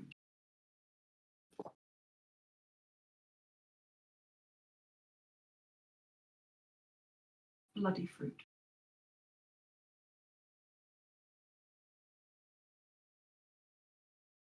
I'm gonna go and check on him.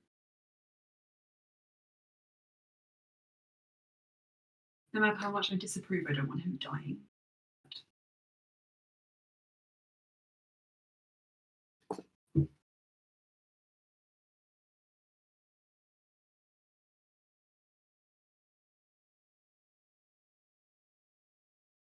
He looks like he's about to leave, if you say. She looks like she's thinking about many things.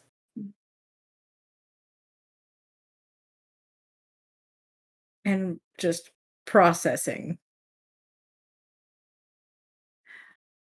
Sleer, if you want to, you can say something which would accompany a persuasion check to see if you can sway Southside.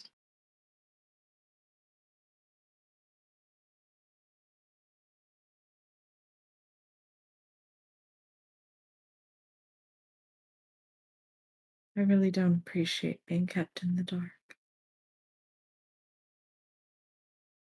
But I do know that you're doing what you think is best and keeping his secrets.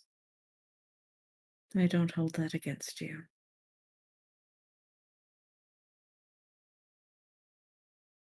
Good night, Sarazar.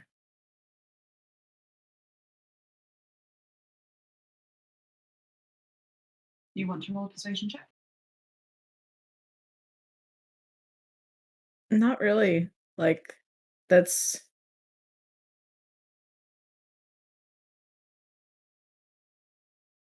Like, if you think it's something that he would find persuasive, but she's not actively trying to persuade him, she just wants to tell him she's not mad at him and that she respects his decision. What's your passive insight? Because I'll use this as like a way you're passively appealing to him, whether you know. Passive insight is 21. Save us all down.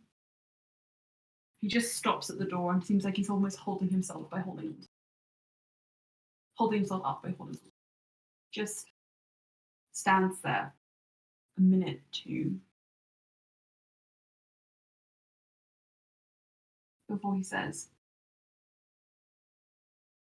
"Good night," and just leaves. Very.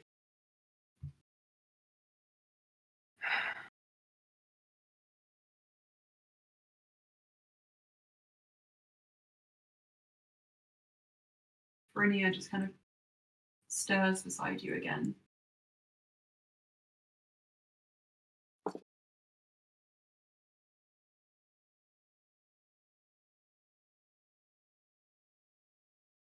So it just kind of curls into her and starts crying. Lily. Good content, guys. Good angst. There's a reason angstifics are popular.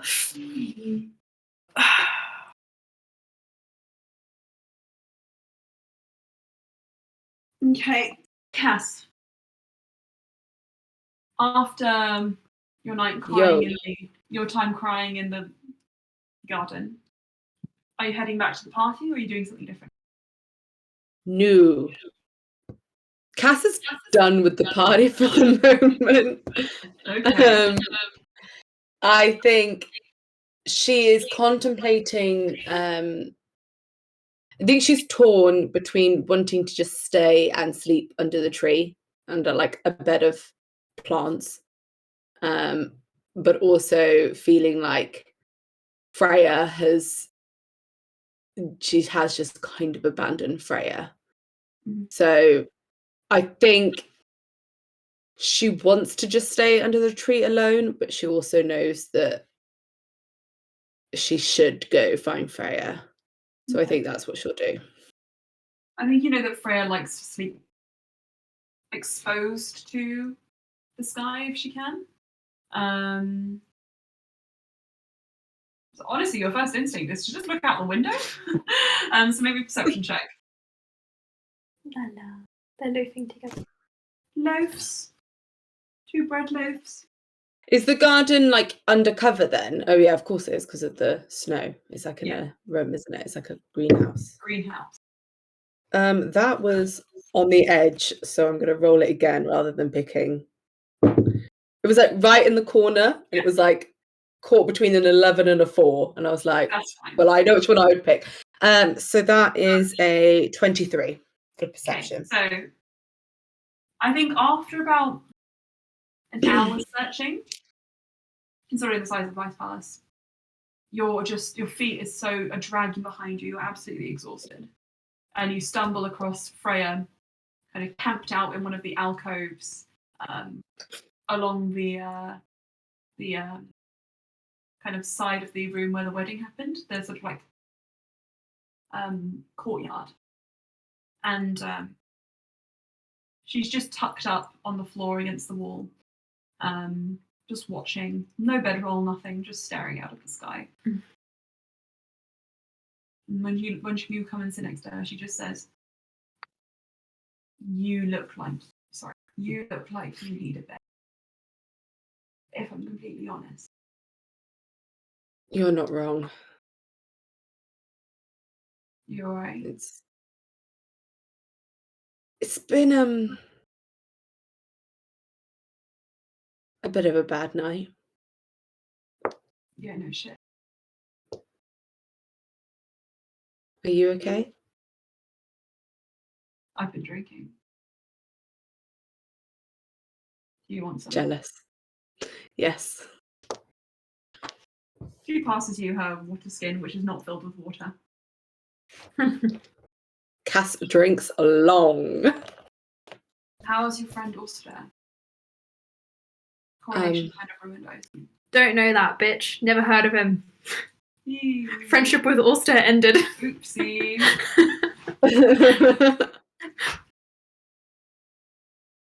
Can I insight check that? You may. Actually,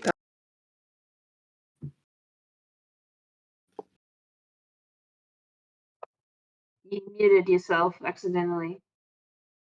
how have I managed to do that? I said I'm going to switch to the brass dice because that's what I always use for my insight. Natural 20. It was meant to be. So 22. With a 22, you can tell she's being honest and trying to help you. She is genuinely curious. Okay.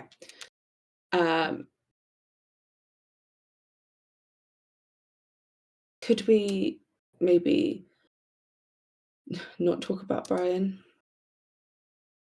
Trouble in Paradise. It's been let's just say some decisions have been made. No elaboration. That's not her voice. No elaboration. Nothing. It's not You know my place what? to say. Yeah. I'm not gonna nose. And I just care that you're alright. You don't look. How about we get out of here? The Haynam are still partying back at theirs. They don't fully understand what's happened yet. Or at least word is being kept on the low. From what I heard, there was a disturbance on the stairs. Someone infiltrated and they were quickly apprehended. Nobody's seen anywhere. People are treating it like a success. She kind of like makes a face. Sour.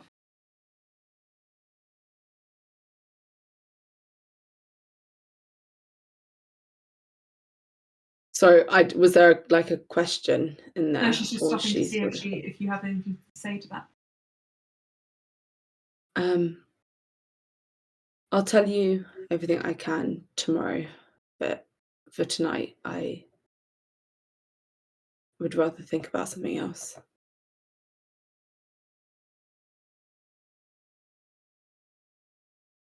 Drinking games. It is. And she'll stand up and hold out her hand to you. Cass takes it. And I think unless she, after the drinking games, unless they pass out somewhere, I think if they manage to make it, if they're in their drunken state, think if Cass has a choice where she sleeps, it will be sort of under the tree. Okay. Back in the garden. Yeah. Okay. With Freya. Kev finds nothing you guys will happen. just amongst the garden. He's like, You soiled! You soiled the soil!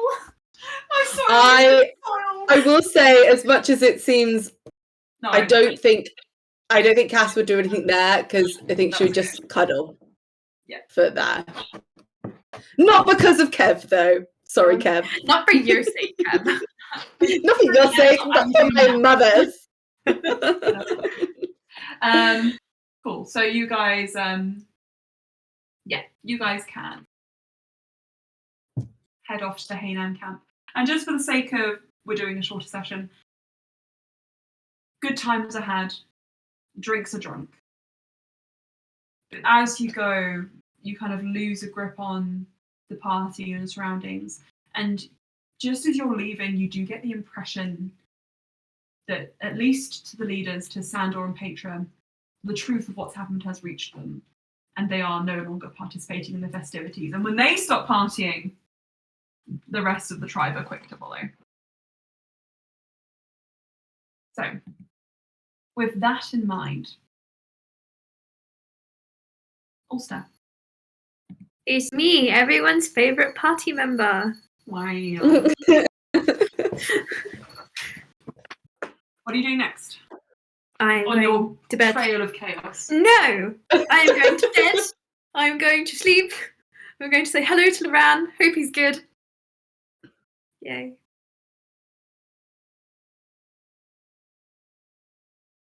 And then I'm getting up early to cause more mayhem.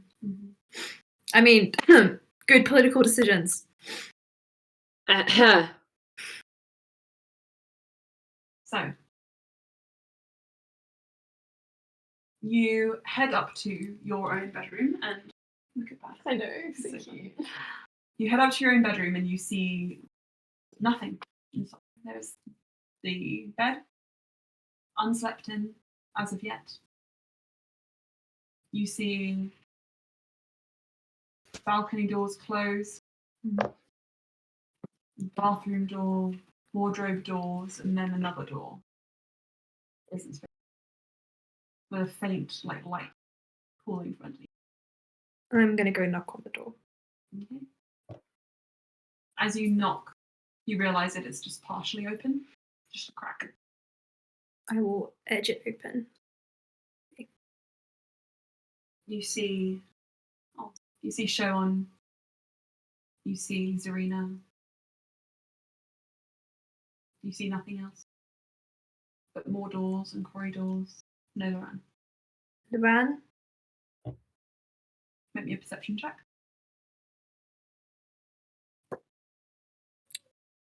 27. You smell the smoke. I'll follow it.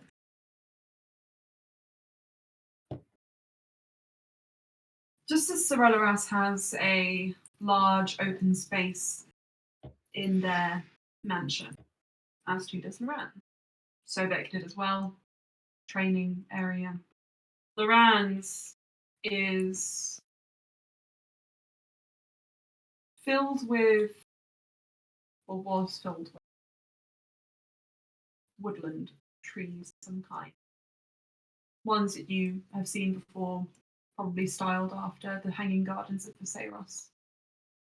And they've been burnt to ash.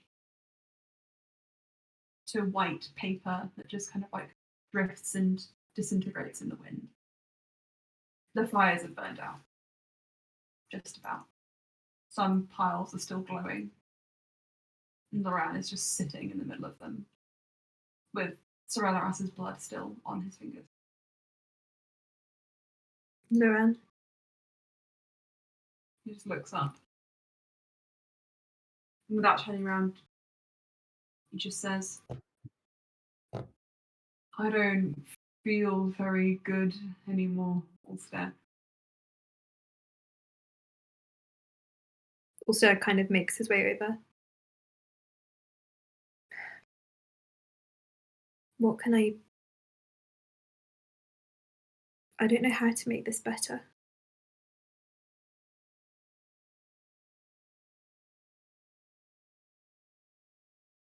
Loran's about to tell you exactly himself. How do we make this better? Get off me! Well, if that isn't a telling scenario, I don't know what it is. Loran just clicks his spine and says,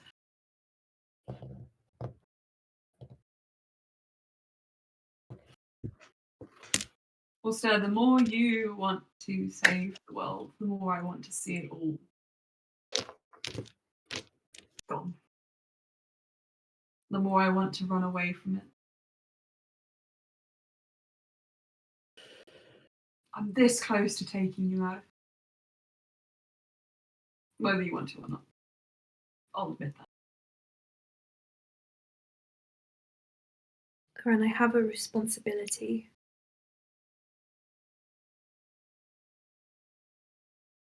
Who's saying that to me?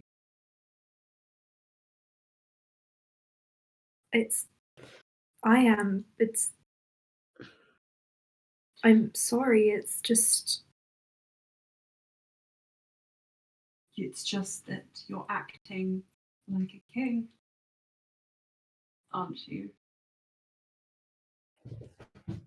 maybe not a very good one so far, but I need that information, Loran. We all need it. And I can get it. You don't have to speak to him.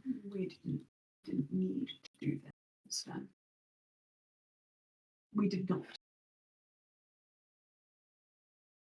But you didn't give any of us a choice in the matter.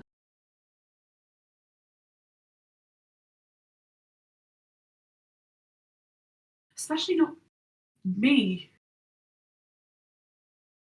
And he just throws a hand across the room and you see these, what you think he's doing is casting a wall of fire, but the flames peter out and fizzle down into lines and strange shapes, the likes of which you've never seen before. And they move, not in 3 dimensions, but there's a point where they break apart and they twist and they almost leave the plane, but you can still see an imprint of them present. And he just says, I've worked on these for us. All the while we were doing the King's trials, while we were getting ready for the coronation, I spent my last moments looking at this. I know you did. Figuring out how to make things move in a 4th dimension, a 5th one. This close. And now Sleer's going to be in bed for 4 days anyway. So what's the point, Ulster, of rushing things and rushing decisions when we are stagnant again?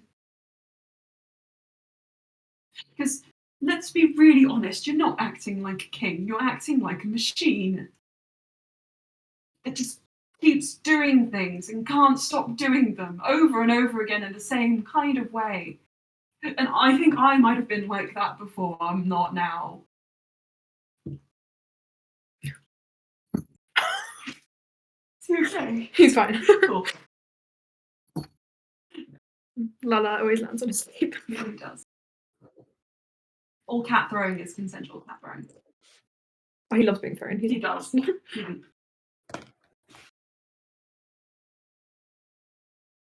I should have asked you, but I felt like I had to do something. You always feel that way.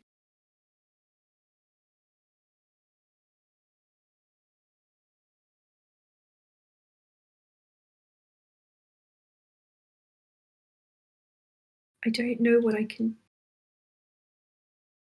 I make decisions. Sometimes they're right, sometimes they save people. And sometimes I don't know if it was a good decision. And I need people to tell me if they are, because I can't make those judgments. But I didn't want to stop and think about Sia. Also, sometimes the right decision isn't the one that saves people. It's the one that keeps you here. What use are we if we're gone? If what we actually are, the essence of us, the people that I love, the you that I fell in love with, is detached from his body and hidden away inside of himself. What can I do then? Because I'd have to take you away. I would take you to Titania and force feed you fairy food. And eat some myself at that. You can't do that, Lauren. No, I can't. Because I've still got that little fragment. I'm still here. Yeah, for now. But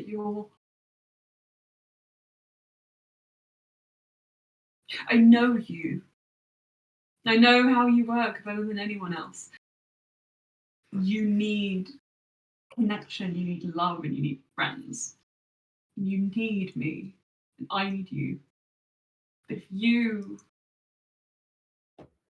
don't prioritize yourself, your personal connections with people, I can't prioritize myself. you have to, because if you don't, you isolate yourself, and when you isolate yourself, you leave yourself.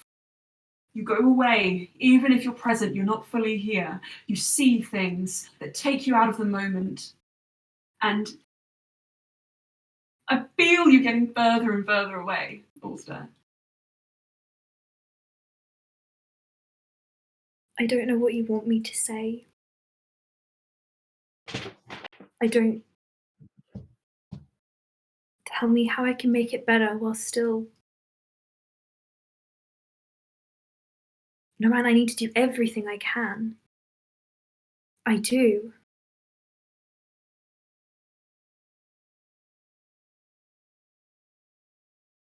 You heard what he was saying. He knows. You'll burn yourself out. And that the runes flare and dissipate. And you won't be able to come back. Then help me. How can I. Also, it looks like he's really struggling. How can I help you? Help the party? Help me? Because I need to do certain things, Loran, that you're not going to like.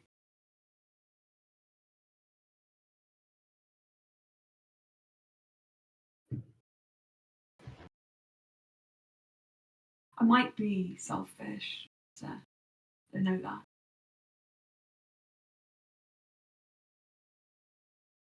But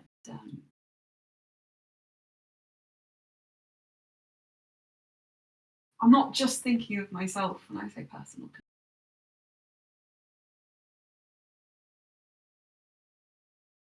If I was, we'd be gone.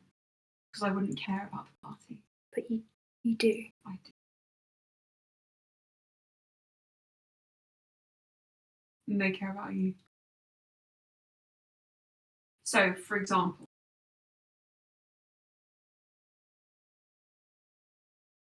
if Saraza had gone off and decided himself that he was going to sign a contract with Taravine and had it etched into his back without telling anyone,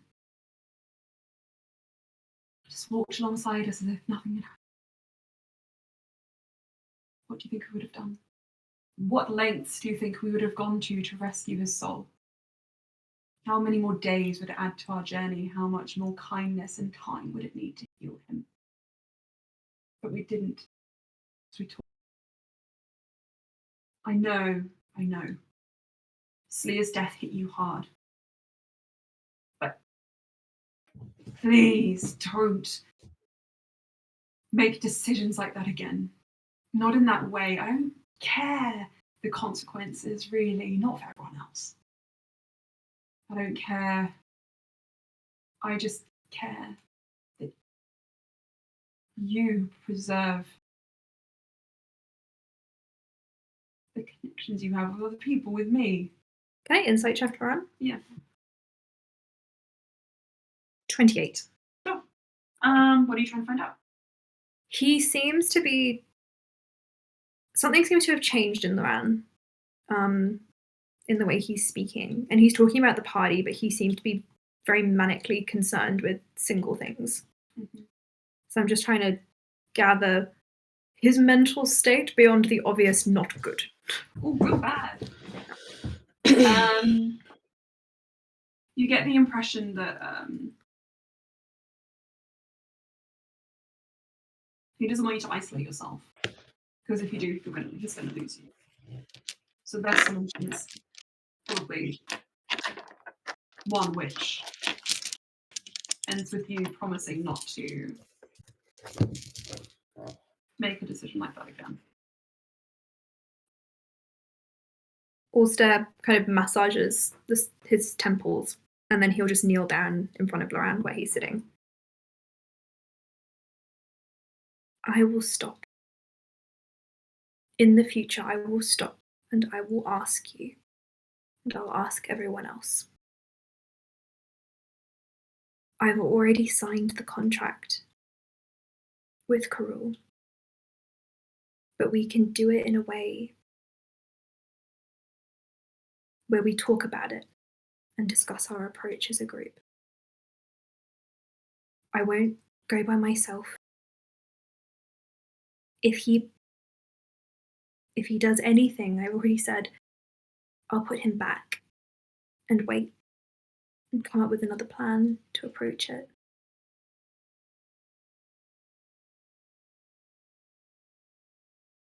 And you can be upset with me. I'm sorry that you're stuck with me, but I'll try and do better.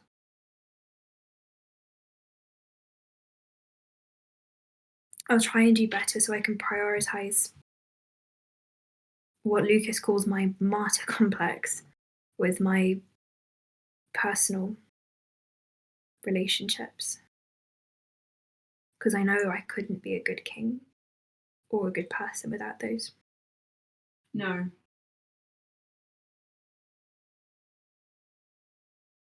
And he just kind of like sniffs and just says, stuck. Don't diminish me. I'm as free as anyone else. Marriage binds us in heart, but in head I'm a free agent. I choose to be here with you. Even through this, it's within my power to make this whole. And he just gestures, and you get the impression to your back, and if you could, to Karul, make this whole thing go away. To bend reality and snap us back to before death, before you brought him back. But I won't, because without you promising me something, it all just and over. I need you to feel this now. I think you already have. It's not my intention to torture you any longer. If you ever make these kinds of choices without heed for your soul, any part of you, without consultation, without talking to me, then I won't be able to choose. Only then would I have no agency. And maybe I would be stuck with you.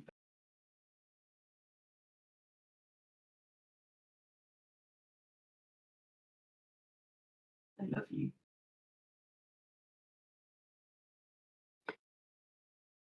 So don't say that.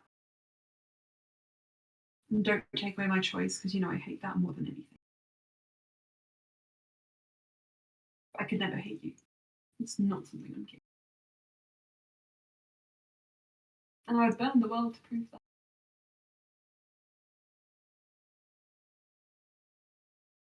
I love you. I'm sorry that the things I've done have contributed to you feeling this way. I won't take full responsibility because I know you wouldn't let me. No, that's cool. Loran, I don't think we're going to fix this tonight. I don't think we're going to fix it soon. But tomorrow, let's just keep trying. We'll speak briefly to Slia once she's awake. I would first like to go and visit Carol again, so we can establish the questions he is going to answer. Go back to Slia with a plan,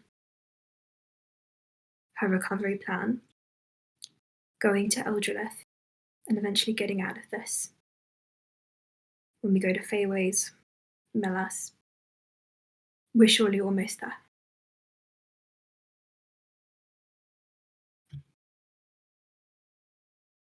I have. Okay. When this goes wrong, come away.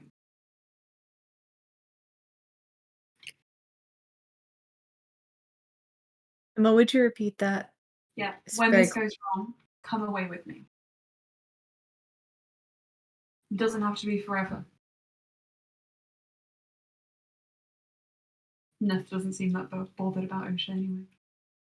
Neff is. Sorry, Thomas, I love you. We all process grief in our own way. I wouldn't be so harsh on Neff because she's not reacting like you or I would. You're so good. When did I... You feel like he's having a moment of just like clarity. I'm being an asshole, aren't I? You can say just a little bit or a lot. Also just places a hand on his knee. Is this okay? Just... And he puts his hand over yours. I don't think you're being an asshole. Would you believe that I love the rest of the party members? I would hope so. Yeah, me too. Okay. I promise you, if it goes wrong, I will let you react how you see fit. That's not a when, it's an if. Don't laugh at me. I'm not laughing. I'm just thinking. My reaction feels very strong. It's because I'm just 10 steps ahead of everyone else I'm aware. at all times. He sounds like he's trying to make a joke, but it's just falling a bit flat for him. He just says, and if this happens again, very food.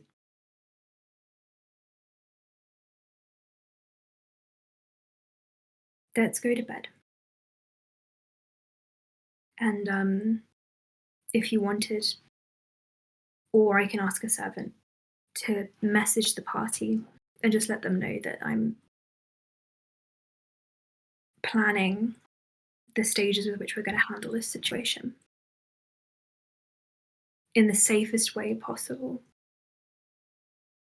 I've also extended the invite for Jaral in the morning if he has anything he needs to get closure on.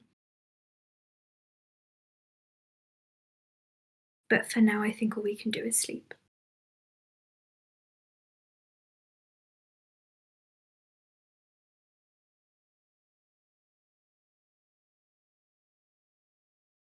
I'll find you a shirt. And Laurent just stands up, and before he goes, he says, "We have 4 days. Let me at least." Keeps me going. And he just kind of, you can tell he's talking about this. I didn't intend to stop you. This was in addition to. My ego is. And he just like slides out of the room.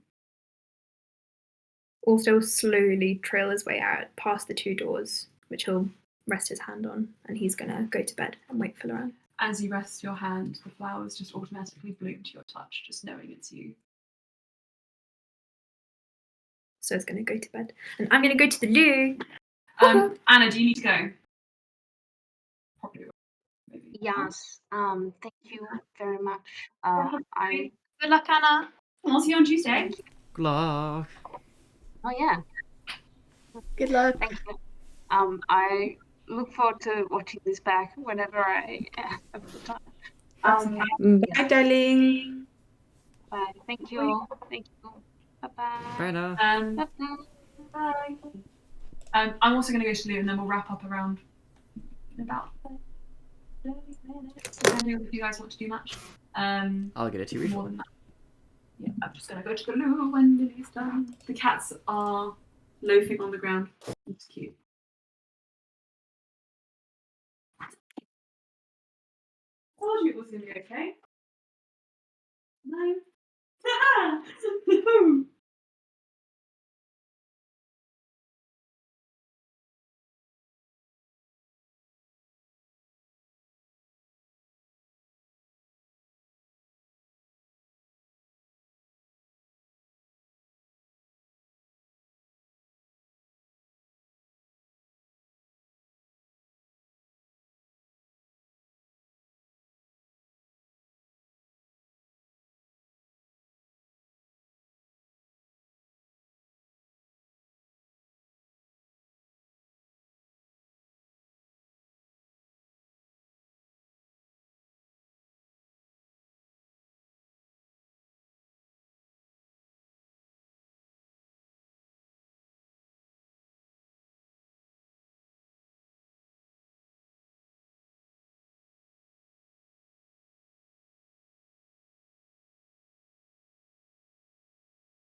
All right, bro. I'm ready. Nana! Come and sit here whilst I traumatize your namesake. Who's enjoying this game? Lily is. I've been so stressed the whole time. I've been like, everyone hates Ulster. Not No, everybody no, hates no, no, right. Ulster. Everyone hates Ulster. No, not everybody hates Ulster. Hello, Lala. He's making decisions. Yes, that's all I can say.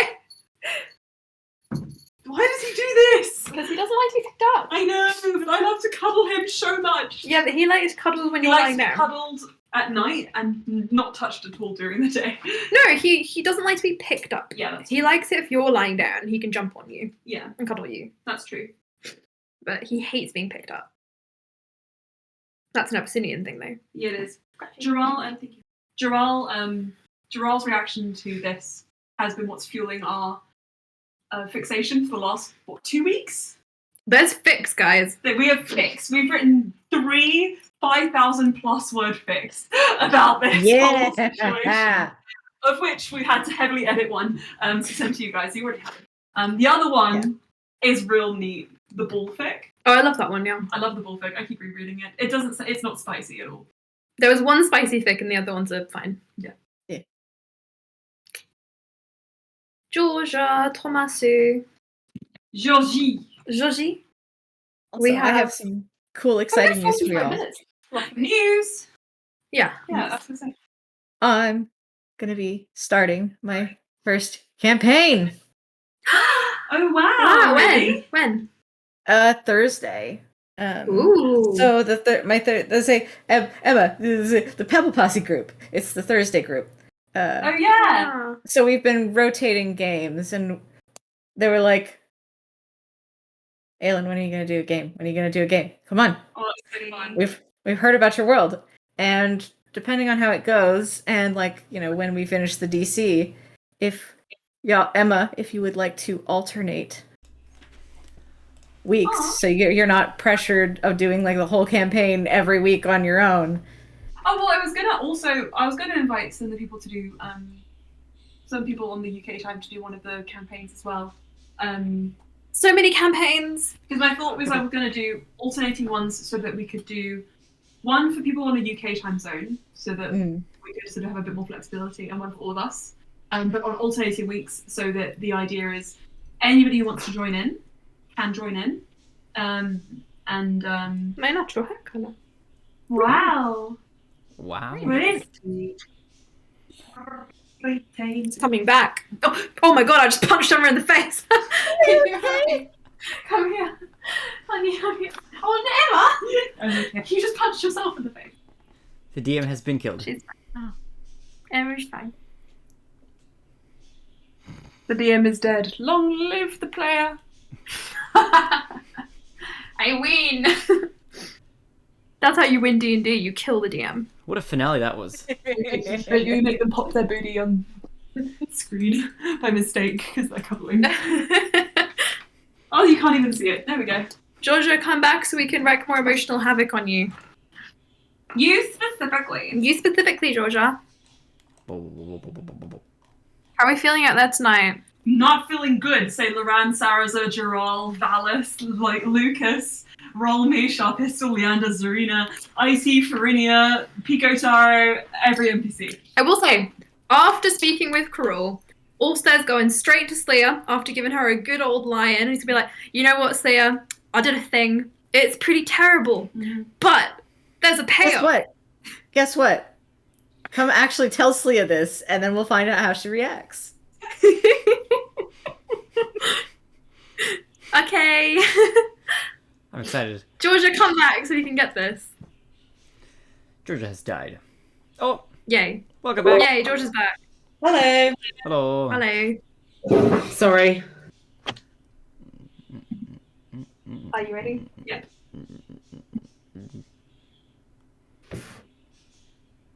So, Let's go. Put him up. I'll fight you all. does anybody have anything else they want to do before they go to sleep?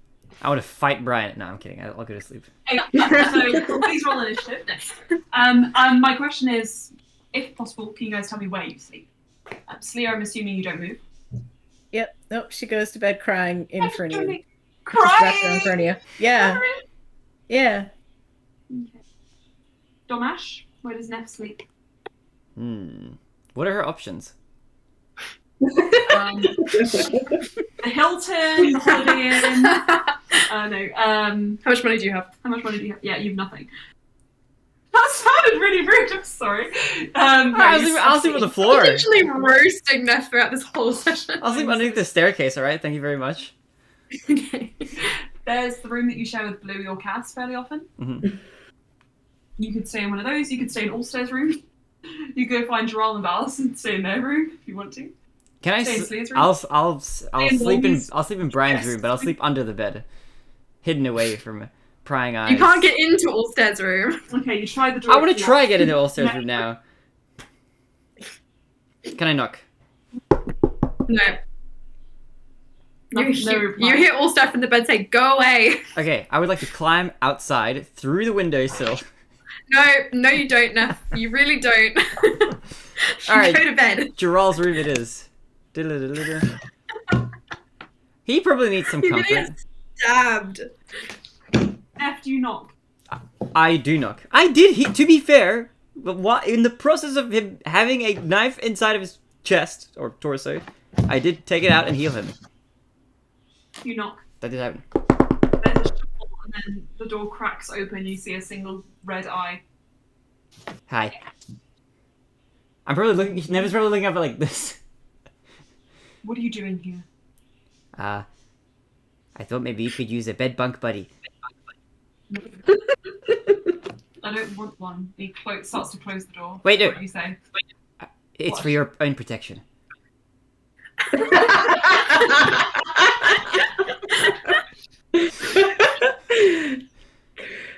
Neff, do you know? Gerald laughs and stabs. Okay, yeah. What was Gerald saying? Do you know where I came from? Do you know what I survived to be standing here before you today? Yes. People are. Do I need to remind you? No, of course not. Quiz me right now. You look down and Gerald has a knife pressed into your back. You didn't even feel it go there. Oh, against my back. Okay. Gerald, think about how much more safe you'll be with me by your side. And I'd like to roll a persuasion check on this if I could, please. And it's the play knife that Valis has. And it just flips up. Okay, I want to try persuade. Go to bed, Neff. Please. I'm attempting to. All right, I'll roll. Not with Gerald. You don't know. What if I roll really well in persuasion? What if Never's making a really good point? She's very protective. Okay, persuasion was. That is, I'm happy to inform you that my persuasion roll is in fact a natural 20, making it a 28 total.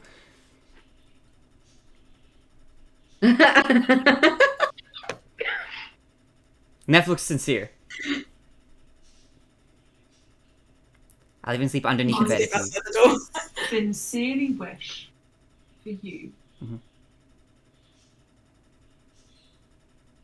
to just please leave me tonight. You can sleep here tomorrow. Okay, deal. Pretty kind. Fine, go. Okay. The door is slammed shut. Okay. And Tomorrow, you yes. find a bedroom. Wait, Which do you I? can Wait, hold on. Where else can I go? Who else's bedroom can I knock on? Thomas, I want to know. stop. I want to know. Stop. Would you like to try and sleep in Rolmy's quarters? Yes. Okay. You know what? Considering the fact that Rolmy and Sharpistol aren't even there, and that you're a royal, you get in unimpeached and you can sleep in their big king-size bed. Yes. Thank you. Neff, one day you're going to be beheaded by some government, Probably also. and I'm not going to stop it. She will sleep like a king. Not for long. You sleep in the softest swan down. Anyway. You are all able to take the benefits of a long rest. Sleer, as a sort of like understanding of your exhaustion, you sleep fretfully, waking and just hyper alert to noises during the night. And there's a point where you hear footsteps in the corridor outside, but you can't tell who or why. And you're taken by sleep before you can do much more than just catch them in a half day. With your exhaustion, you would be good. Say again? You wouldn't That be last getting bit. out of bed anyway with your exhaustion. Nope. But if you want to insight check or anything, you can.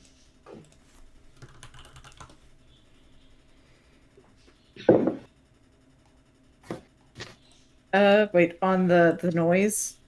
If you want to, you don't have to. No, I think she would. She's on edge.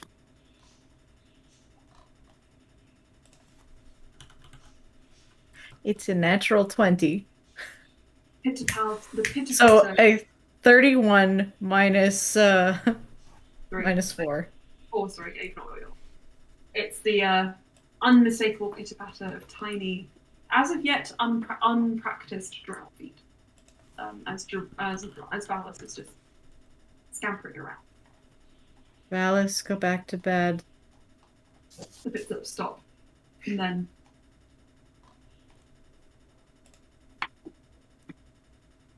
you just hear them scatter upstairs. Scary Slayer is scary. And you guys all wake up the next morning, refreshed as you can be. All things. There are servants waiting at everyone's door. Yeah, there is a very high level of security. So yeah. The first thing Sleia does when she wakes up, because she has her spells back, she casts Heal on Farinia.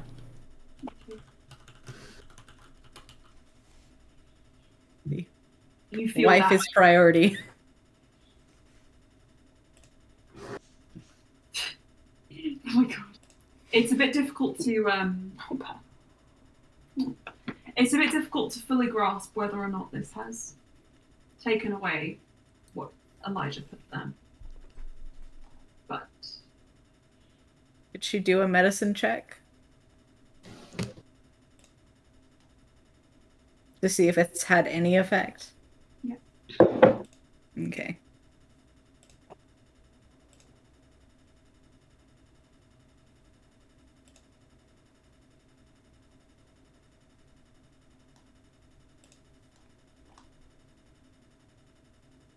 Okay, hang on. It's 15 plus 11 minus 3. 26, 23. Okay. Thank you. So, Sleia, I'm just going to check something very quickly. You get the impression. Because Heal is what she used on like the Picotaros, so she figured that it would do the same thing. For sure. Yep, you get the impression that a spell of this caliber is enough to free her from whatever disease. She seems to be, as per a person from Ironstone, less affected and better. He's good. Good. He's very good. Very nice. The rest of you guys?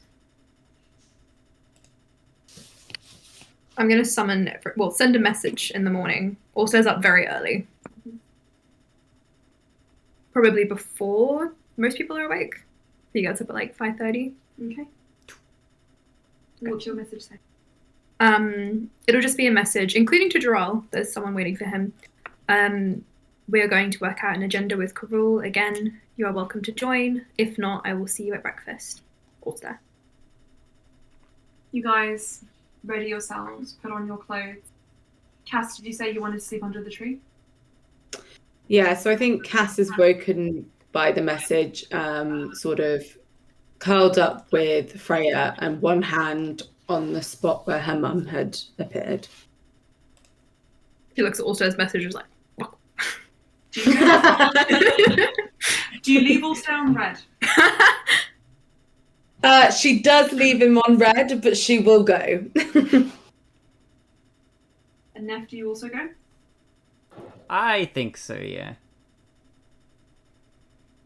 Sleia wouldn't have- Do you message I was gonna say, I was like, did you message Leah that? And Leah's like, wait, what? Slea's still probably asleep because Ulster would have done this very early, considering Slea's exhausted, and most people probably wouldn't wake up until like 7.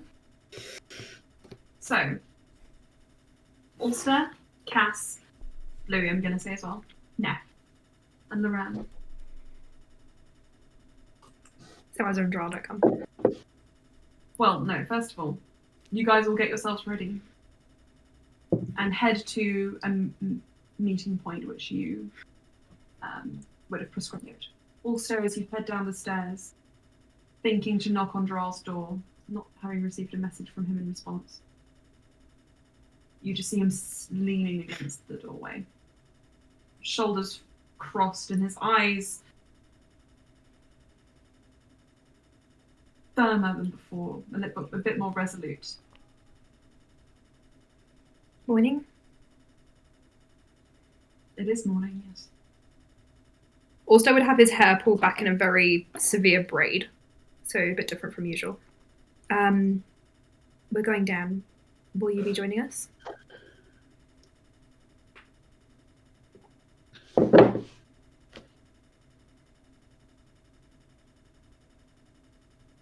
Yeah, I will.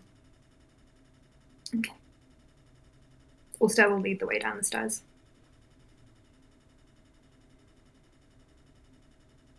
You meet the others at the entry to the dungeons. Just punches him. Cass, do you do anything? For anything? I thought we were. So wait, maybe I misunderstood. What are we actually doing? I thought we were having a discussion about Cruel, or Ulster's are we actually going- having a discussion? Ulster's going straight. Ulster's going straight in to work out an agenda, and then he's going to stop and discuss with the party and tell Sleia what's happening.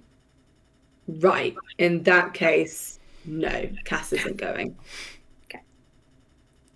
In that case, Cass is back under the tree. She has not moved. She woke up and she was like, nope, and was like, I'll see you at breakfast.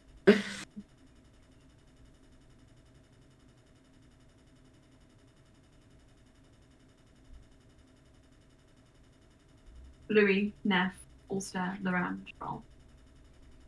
The 5 of you head down. Over the night, it appears that Lucas, Rolmy, and Sharpistol have been swapping out on watches, and at the moment, whether it's strategic or not is up to you guys to decide. Lucas is the person down there to greet you. And he just says, I heard you didn't get to have a wedding night either. I'm looking at your step. No, it was ruined by him. He Right. nods towards the contract. I'm sorry. It's not fun. First hand now. You can, if it helps at all, it's 2 weeks later is usually a good time. Right, I'll book a little hotel. We won't be long. Let me open it this time. Okay. I don't want you to engage with it too much. I understand. And Lucas will just go and lean over the contract. I just touch it. Yeah, you just swipe the... At which point, I'm just going to readjust. At which point, he just swipes his hand, and also beside you, you hear Gerald just sharply inhale and take a small step back. Whatever he had prepared himself for was not as ready as he'd. And Carol looks first at Lucas and just says, "That's a change." And then looks around and then stops when he looks at Gerald. And he has an odd look on his face. Cool. Ulster.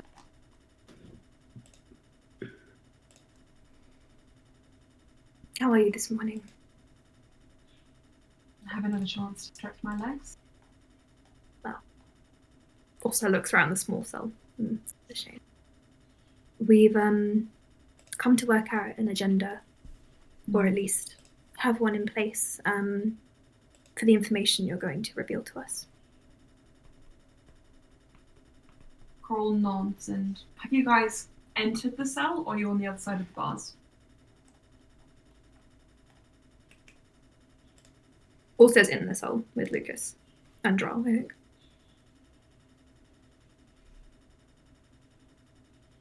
Can I be pressed up against the bars?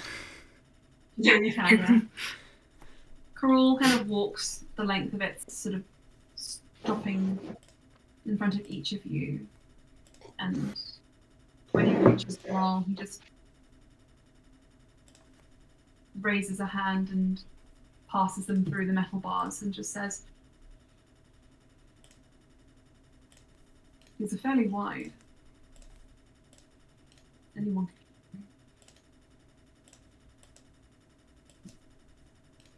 Also kind of looks like he doesn't really understand, but he doesn't want to let on that he doesn't understand. He's like, "So, will you discuss with us?" Plans on how to improve your dungeon. No, the dungeon is fine. Could use a bed. I really think it doesn't need one. We need to be able to know the extent of your information. So you've already given us points on Eldrelith and Elijah. I'm assuming that's where you're most useful. His sort of like face sort of twitches a little, and he just says,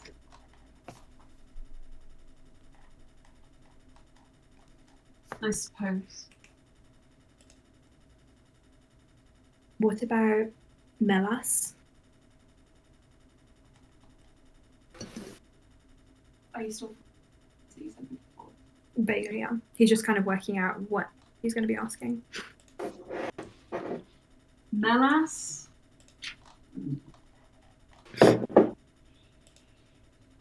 Yeah, not my strong suit.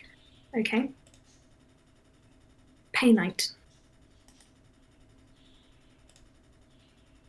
Didn't you ask Serena about that? Or Zarina doesn't want to be involved, and Loran has knowledge. I'm sure you could supplement it. I could and I must. I keep my word. Uh-huh. And about Feyways? I can tell you a little. Okay. And if other party members have lines of questioning they want to follow, even if they're not here right now, would you follow those as well? To the best of my ability. Okay. Then we have an accord. We have 3 days to work with before we go to Eldrelith. You will tell us what you know. Why 3 days? It's the time we've given ourselves to prepare.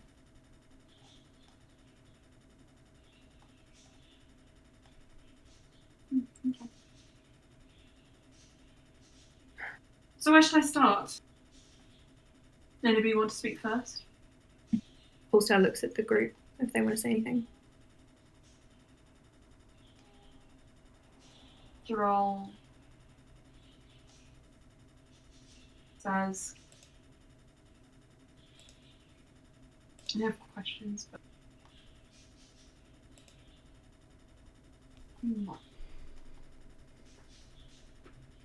not really addressing Cruel, more you.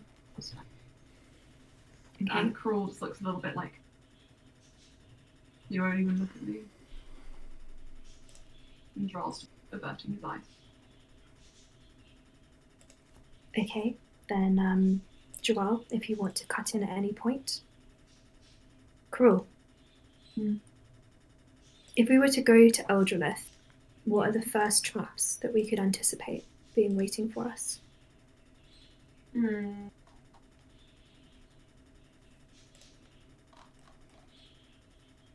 First off, Elijah's laboratory. I will say, points to Droll. You might have more knowledge than I do. Purely because in the times that I was studying my other goals, I had him working on the line. Let me tell you. Okay. But I can tell you this, you need a Shun blood to get in. We can get that. Good. Anna won't count. Ender will. Indeed. I don't know where we left. I don't know how you might be able to get that. I assume you're creative enough. If you don't have that, you're not getting anywhere further than the doorway. And if we do? Excuse me? And if we do? If you do, on the inside, you will not encounter any magic that shouldn't exist. It's not really worked in. Okay.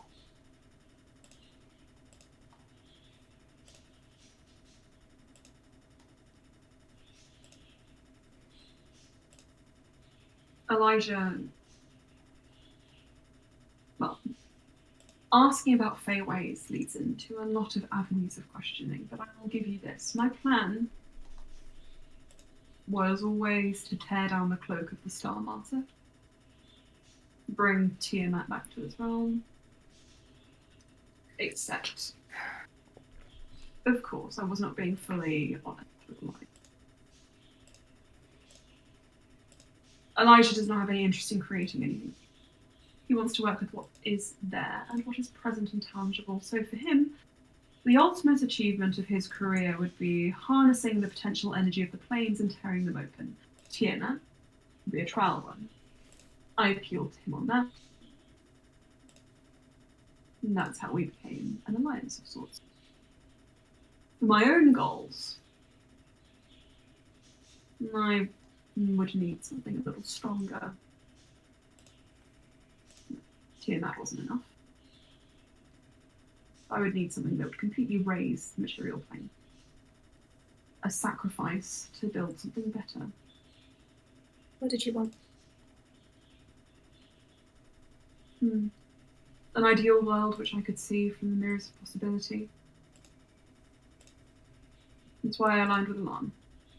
As the patron of destruction, he would herald my new world. My plan was to sneak Alan through the opening instead of Tiamat. You were going to double cross Elijah. Of course. I was using him. Just as Elijah was using Odyssey.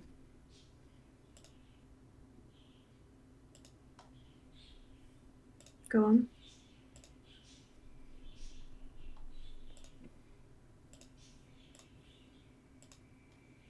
No, impossible. I sense I've made an error. You have to tell us, you said.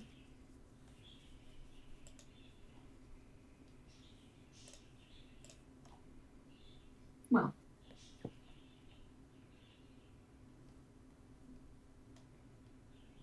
like I said, no magic that shouldn't exist. Those were my goals. Okay. I can't promise that my work has been wholly undone by my death, and that Alan won't try and surface instead of Tiamat, or both. That's kind of what I was holding back. Alan is somewhat involved with my life and my decisions, unfortunately. At which point, Gerald steps forward and says, so he still has dominion over your soul. And Carol looks at him.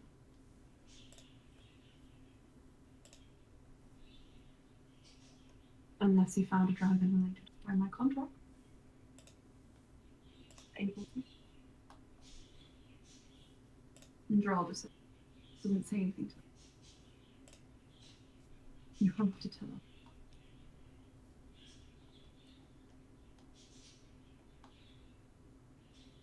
If Lan does have dominion, then that doesn't just affect you. I've read your contract. It affects my son too.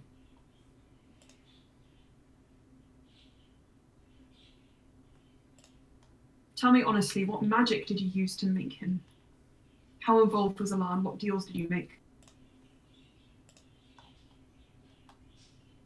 Also kind of steps back a bit to allow Jarrell his space.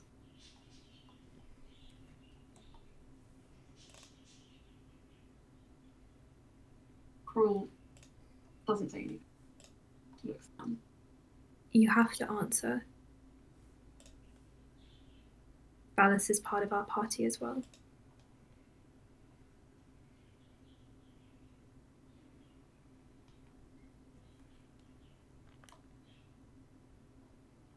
Can you make me a persuasion check with advantage? That will be 21 with advantage.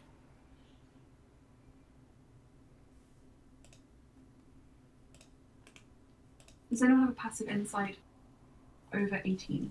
Me. Cass? Isn't there? Cass isn't there. Neff?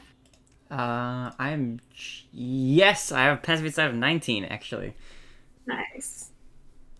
You can tell that at Jarrell's question, Cruel is a little bit hurt. Also kind of frowns. And he just says, I didn't. Jarrell.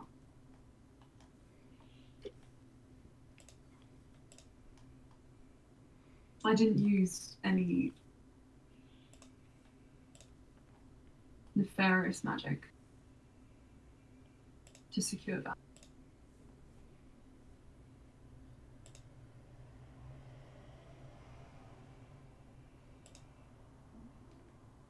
And Jarrell says, you're lying.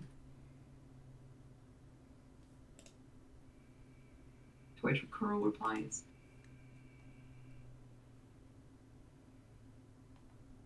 is it really that hard to believe that I could love you? Also makes a face.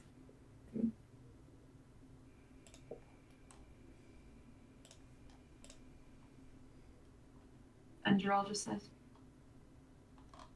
yeah, it is.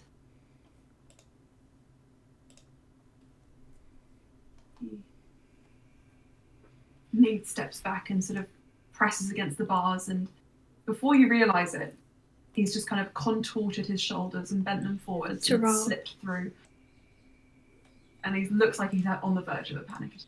Jarrell, please breathe. This was a mistake. I shouldn't have come here. I can put him away. Put him away and don't bring me here again. And Jarrell just leaves. At which point Cruel says, I'm not lying. Come back.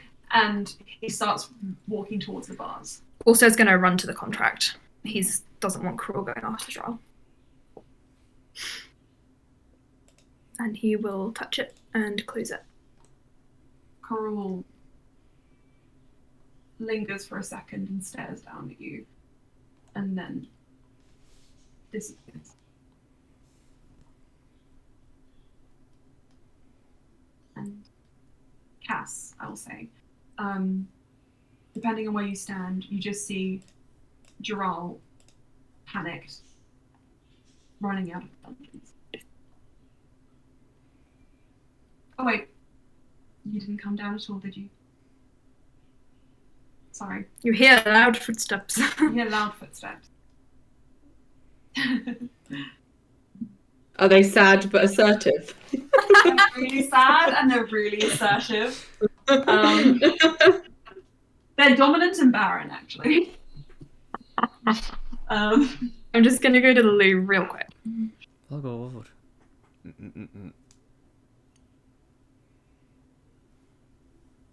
You know what, actually?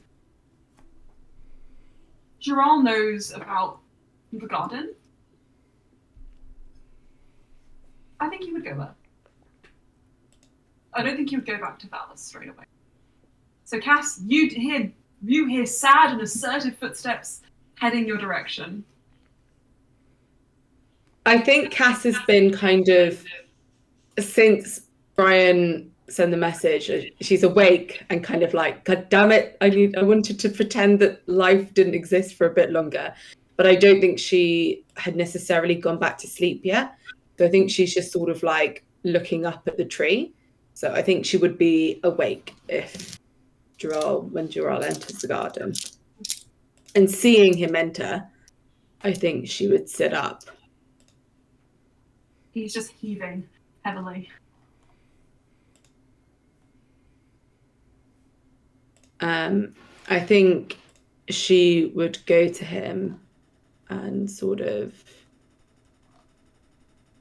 place like a comforting hand on his back.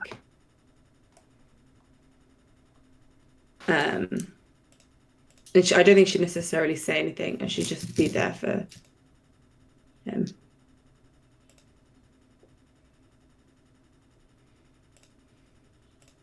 Yes.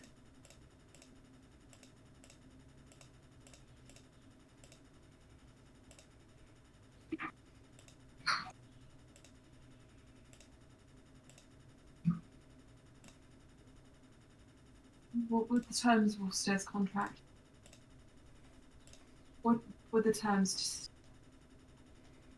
if Carol is away, is in there, he's going to hell, right? But if Does Cass know no, the exact? Yeah, I didn't think so. I think Cass would look at those words. I think he would. Sorry, continue then. Let Joel finish whatever he was saying. Sorry. you haven't seen him, have you? You don't know. You don't know It's if he done was then. Yeah, it's done. It's done. I spoke to him. That was very brave of you.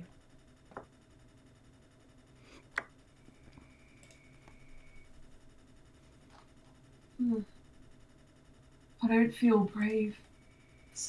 I'm scared. I'm scared too.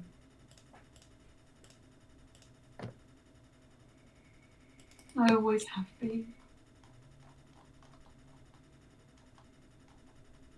So, there's one thing that I'm so scared of, Cass, and I can't unfeel it. I don't want it confirmed. So if I didn't know, then it wasn't real. It wasn't real. And he just grabs your shoulders and shakes them, and he just says, "It wasn't real, was it, Cass? No, nothing was real. It just was all a lie. It was all a lie." I think Cass would sort of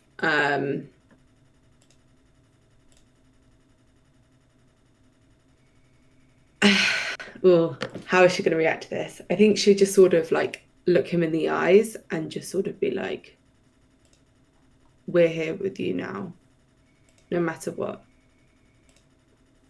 And I think she'd like pull him into a hug and like whisper in his ears, like, whether it's a lie or not, it doesn't change who you are and who Valis is.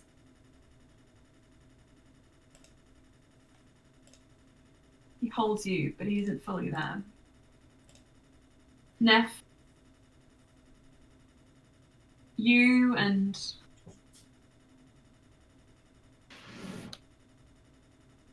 Ulster, Loran.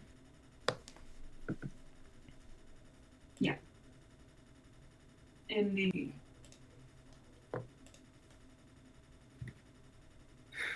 dungeon. Mm-hmm. The contract closed. And Loran stares at the ground and he just says, That circle really extracts the truth.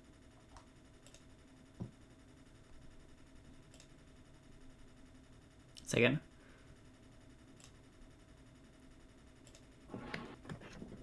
I guess he really could love something. Ulster kind of puts the contract back in a box. Loran comes up behind you and just holds your shoulders. Mm. And he just says,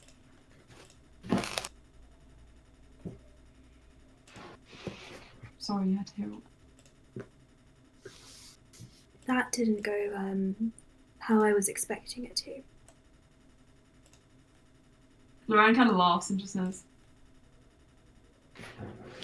no, I agree. Well, we can reconvene here tomorrow, perhaps. How about we all go to breakfast? I will go check on Gerald. I think I owe him that.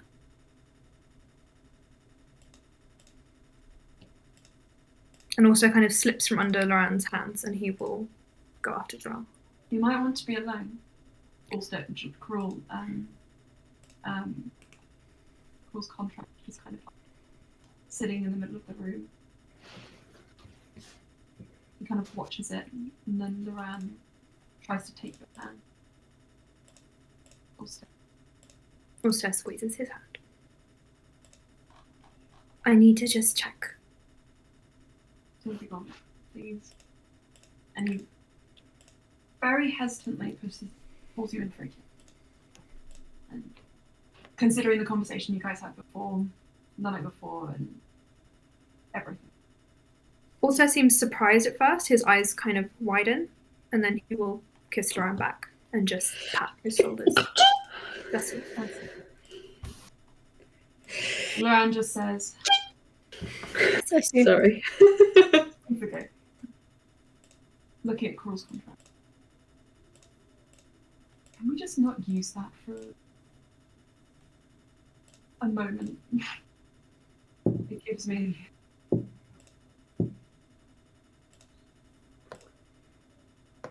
Yeah.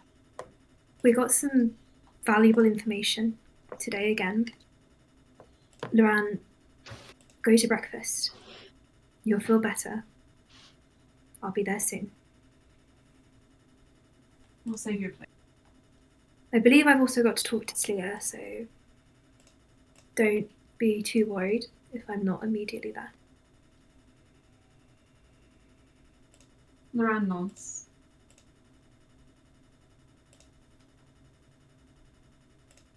So when I'm stuck with you, and turns around to look at Neff. Lucas.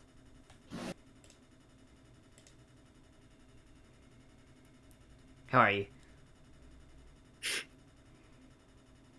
Really good. That's good. I definitely wasn't thinking about killing you all like yesterday. That's okay. I wasn't. I promise.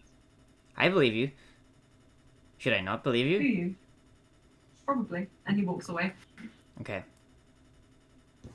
Breakfast Duly time. noted. Yeah. Lucas hangs back and just says, if we're not going to use it, I'm not leaving this here. You got it from your associate, Severus? Either Neff or Ulster, I can imply. Ulster's left. Neff. That comment is directed at you. Okay. What is he referring to? The contract. The contract. Oh, the contract is Okay, if we're not using this, killing then me. Also I'm said not they're using going to it. put it away for the day. Okay. I guess we might as well put it away. I mean, I don't personally have any use for it. You definitely don't. And Can I Lucas insight will, check that? Why did he say it like that? Hold on, I want to insight check him. Nah, I'm not so sure. Maybe I do have some use for it that I'm not being told about. I don't know. That's a really high insight check. That's a 27 inside.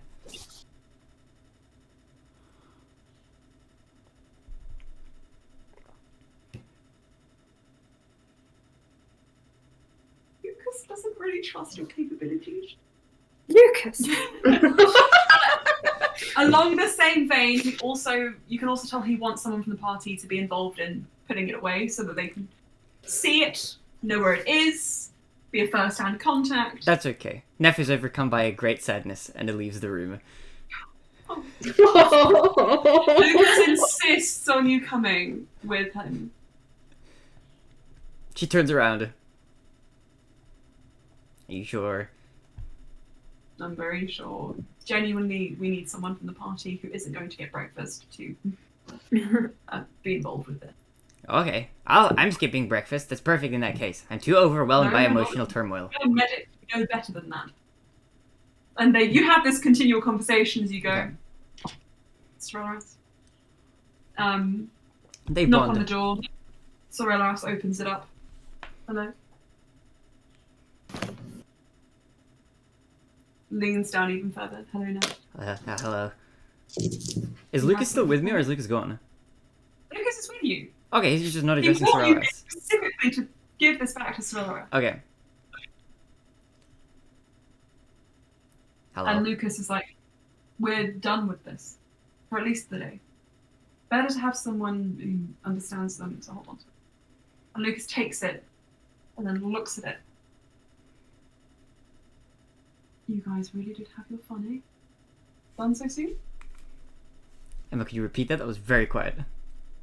You guys had your fun then? Done so soon? Fun is certainly a way to put it. I wouldn't phrase it that way, but we are certainly done with it for now. Understood. Come in for breakfast, why don't you? Okay. I heard you guys talking about it on the way. And the door is shut behind you. Allstair, you make your way upstairs, following the sound of Gerald's footsteps, and they lead you all the way to the garden. And you hear the tail end of Gerald's conversation with Cass. Also kind of talks the door open, leans in.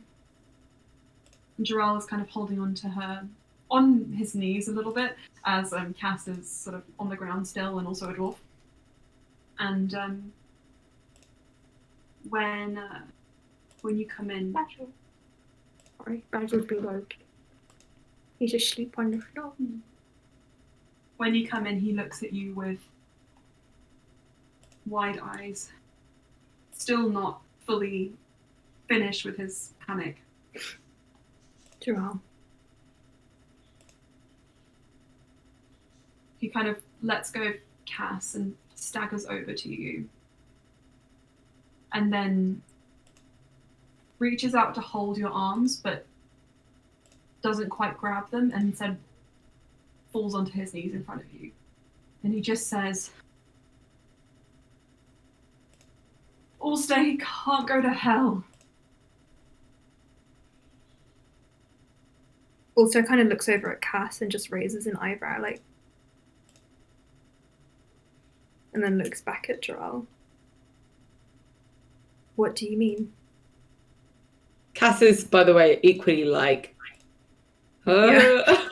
dude, it's not okay. Gerald.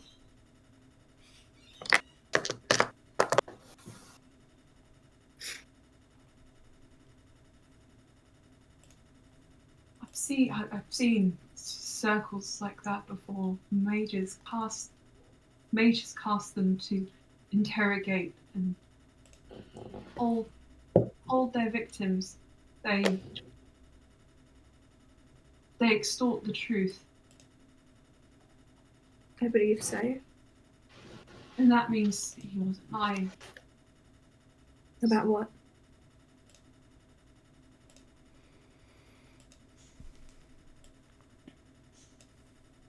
God,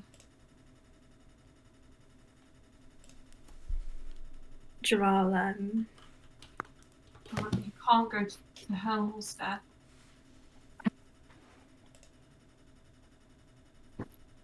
how about we discuss this later? After you've recovered Loran's going to be hot on your heels. I know he is. No, Loran. Yes. Loran has gone to breakfast. No, Loran's going to destroy it. He won't. He'll make it so that nothing can be done. It'll be too late. You can't let him. Ulster. Dural, I won't. I've made a contract with Carol.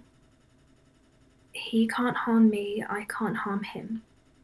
None of the party can, without incurring the price of the contract. I would say that's fairly good protection. Or he wouldn't have signed it.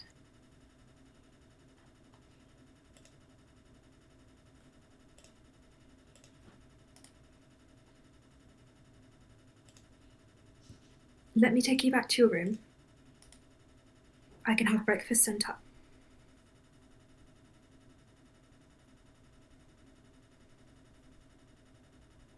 Please don't let Loran near it. I believe the contract's been secured. I won't open it again until I'm sure that Loran is aware it is not to be touched. Trust me. Please.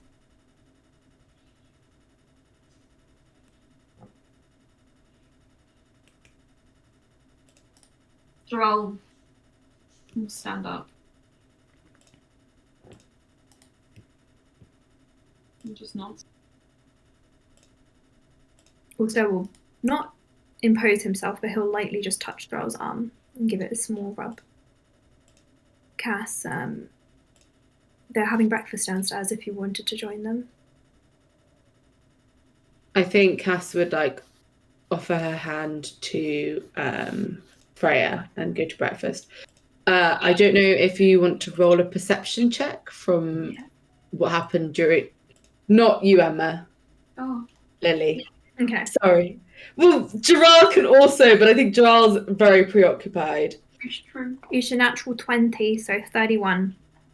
I mean, that would make sense because Cass is probably not hiding it very well. As soon as you said that you've signed the contract, you see her kind of recoil / bristle. And she sort of offers Freya her hand and doesn't really look at you. When Cass passes him, he's like, you don't have anything to say? I think she'll stop and look back at him. We'll talk later. Dural needs you right now. Understood. Goodbye. Freya hesitates.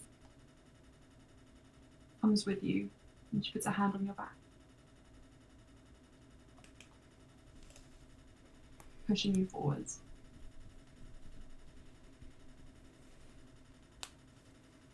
And you guys can head down to get some breakfast. I'm also guessing that Freya has probably should have heard that, so she was probably understanding why Cass ain't happy that someone else has signed a bloody contract. They're all fucking signing them left, right, and centre. You can certainly tell that was why she hesitated, and she just says, he bears the mark. Sword on his neck. Contract. Cass sort of grimaces. Yes. Holds you as you head down the stairs. Sorry, you cut out then. What? She holds you to her side as you head down the stairs. I think Cass kind of clings to her for a moment. I'm just going to pause for 1 second.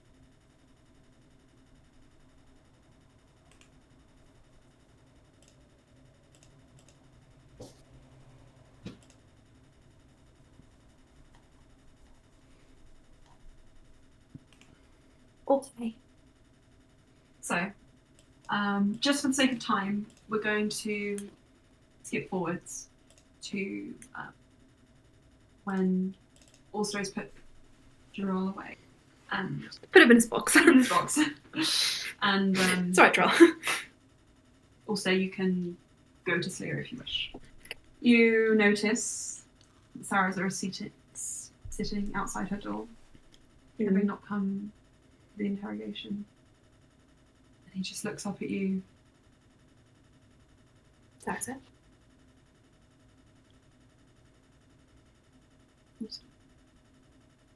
Steer away. Oh, sorry. I'm not here to buy you from her. Anyone nefarious? You know. Well, despite your feelings, I'm not nefarious. Excuse me. And he'll open the door. Slayer? You hear a door opening? Slia is kind of like sitting up and like just putting little braids in Fernia's hair. Yeah. Good morning, Slia. Marianne looks back at you and then Unwelcome. maybe I should go. No. I have 3 I'm days sorry. with you. I'm not leaving your side.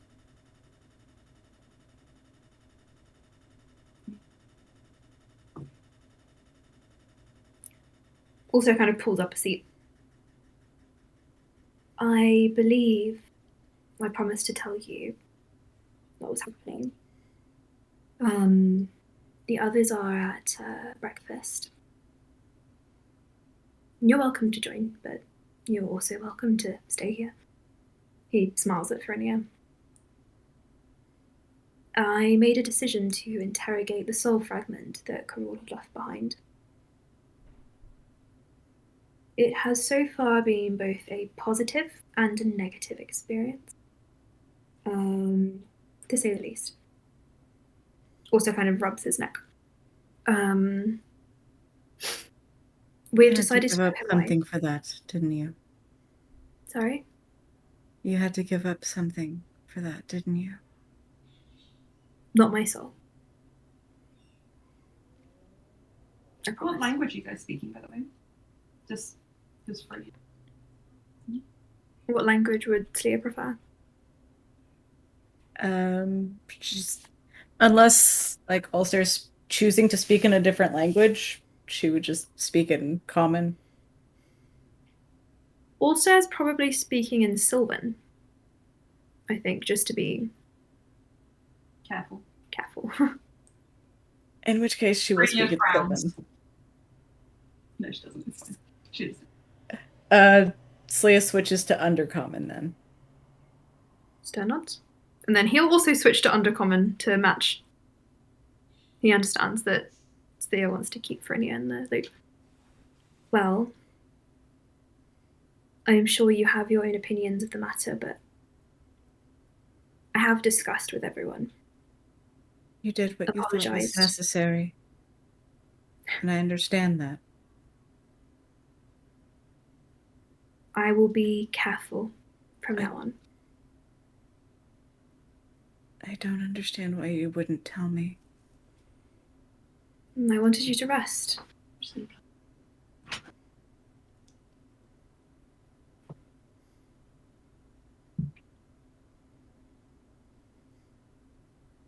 You thought that I wouldn't? I thought that my actions might bring about some kind of distress for you. And I thought it would be best to withhold them until the morning. You're the sovereign of a nation. We are in your literal palace. A judgment that is best for your country is not up to me.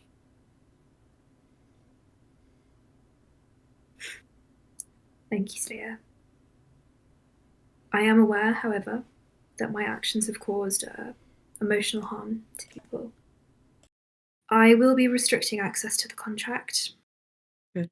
I'll be taking care of Jaral. He is somewhat disturbed by what's transpired. Of course. So am I. But I will do my best going forward to be sensitive and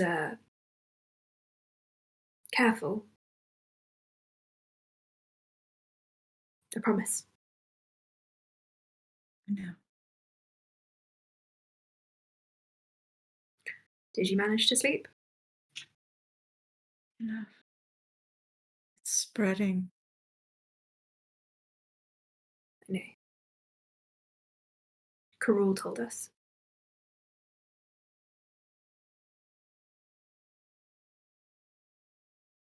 That magic could have killed Castell. It's going to kill the whole of a prayer if we're not careful. What if he didn't have any magic, though? Who? Slea's going to try for another divine intervention. Emma's like, no. And Emma's like, don't break my game again. The campaign's about to get a lot shorter, guys. Let's see. Slea is angry, and this is all she can do. Also just looks at her and is like, what are you doing?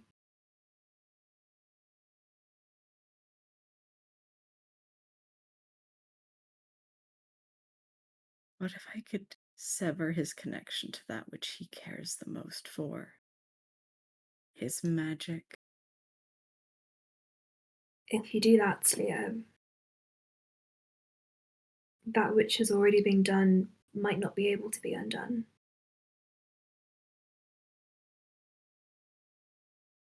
You're right. You're right. Although I understand the sentiment. If you need help interrogating Sinestre, I will look into her mind. I don't have anything left to say to her. My vengeance has no place here. And truly, it is best served cold. That will be very useful. And she will probably know a very painful death soon.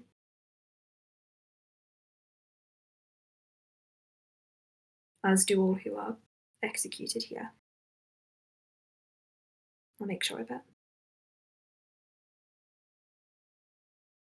Ulster has a distinct memory of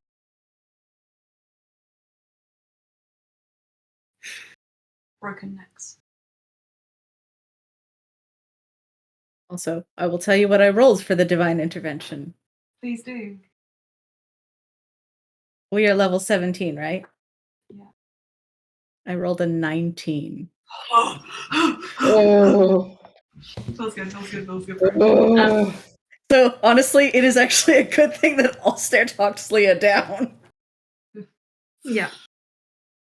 So, Ulster, you have a vague vision of necks breaking, Droll stabbing Karul. We can And you also remember asking Druel to help with that execution. make plans later. Do as you will. Do you need to rest again today? Because that is fine. Best to get that over with. Yeah. He kind of looks at Farinha and is like, do you often speak in Undercommon?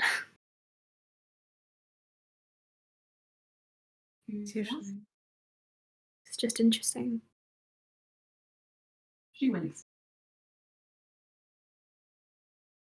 Well, Ulster stands.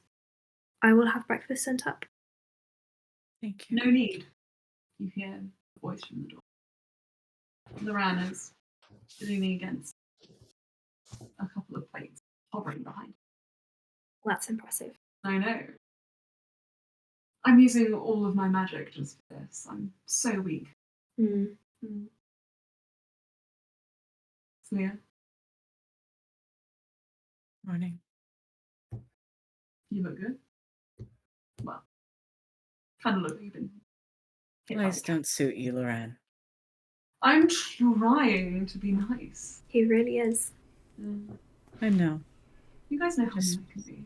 Let me Just have be some. yourself. I'd rather just be. All right. He flicks his hands and the plates settle down.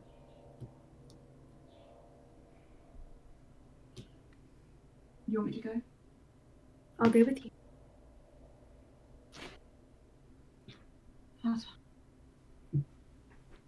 Loran will shut the door behind and look down at Sarah. Been out here all night, brother? And Sarah's a You two are on. Baz is snoring. That's so creepy. Oh. Sarah's will look between Ulster and Loran and just say, you two are on. Fine. 30 terms then. Yeah. You talked me out of burning the song. We don't want to repeat. And you used to get mad at us for scolding you, teasing you. I mean, I guess it is kind of funny. Mm. You gotta laugh. Sarah's don't hold on to this. For me, please. Settle between us. That should matter more to you than anything. At which point Sarah just says, I know.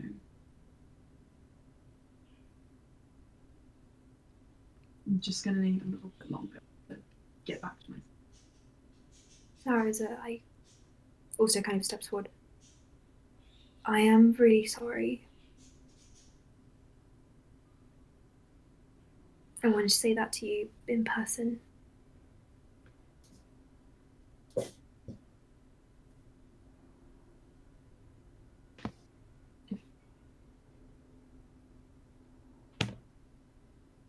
If you do anything like this again, I can't promise I'll be. I don't need protecting, but thank you. He stands up and he just puts his hand on your neck and pulls you in front. Also, will hug him back. He kind of flinches as Sarah's like brushes his neck. He's like, Contract?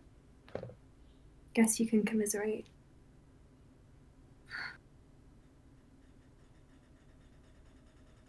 At least it's done us some good. And Verenia is healed, Slia said. So we know that we can heal people in a prayer, One person, one day at a time. unless we can find a way to magnify the results. But all in good time. Loran just says, if you guys wouldn't mind me getting some painite again, I could give it a go. I'm sure it'll go better than last time.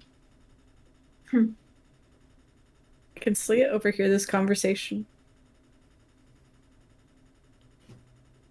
So make me a perception check, because your passive perception's only 15. Did y'all like close the door? Yeah. Yes. Okay, then never mind. Okay. Well, finding painite would be an interesting endeavour. You little liar.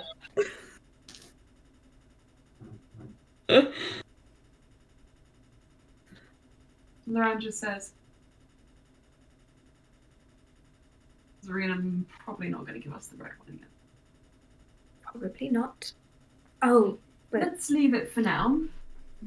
Let's see what we can do. I mean, I could always ask Karul to find the.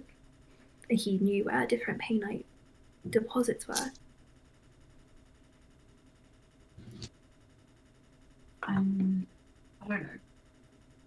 Let's think on that a bit longer. Sure. And Loran will just say, Well, we had a really shitty day yesterday, so I'm going to make up for it.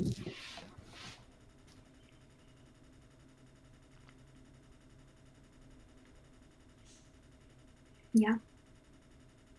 How about this? Hot springs, good food, lots of sleep. That sounds great. Is Gerald okay? I think Jaral needs time. Yeah.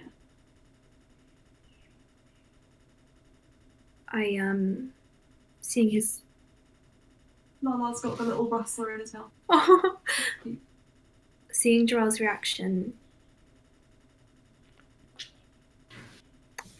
I'll keep an eye on him. I want to make sure he's not going to do anything harmful to himself.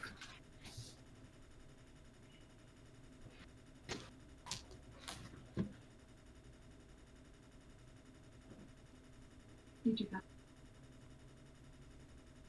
I'll go get my parents. I think they're fairly frazzled and I can use it as well. Meet you down there in 50? Sure.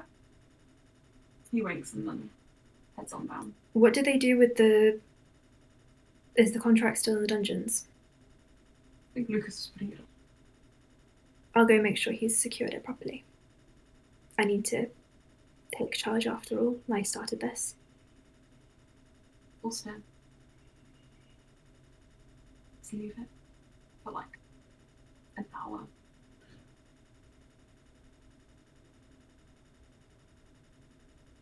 Sure. Feeling better already, Loran says, and he swings around and heads down the stairs. And if there's anything else you guys want to do, we'll wrap it up then. There isn't, but I want it said now before I forget next session.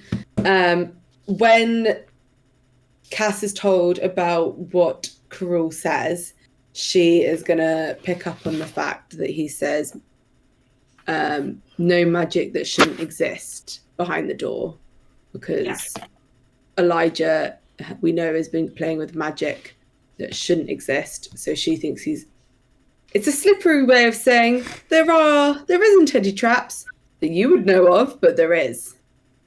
Okay. So she would probably pull that up, but I will forget that by next session if I don't say it now. Gotcha. I have a note that in my notes here, so you guys can have a conference after your day of vague rest and relaxation. But yeah.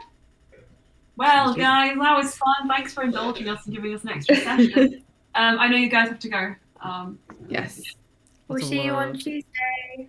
Much love. Thank you. Bye. Have a good night. Bye. Bye. Love you. Love you all.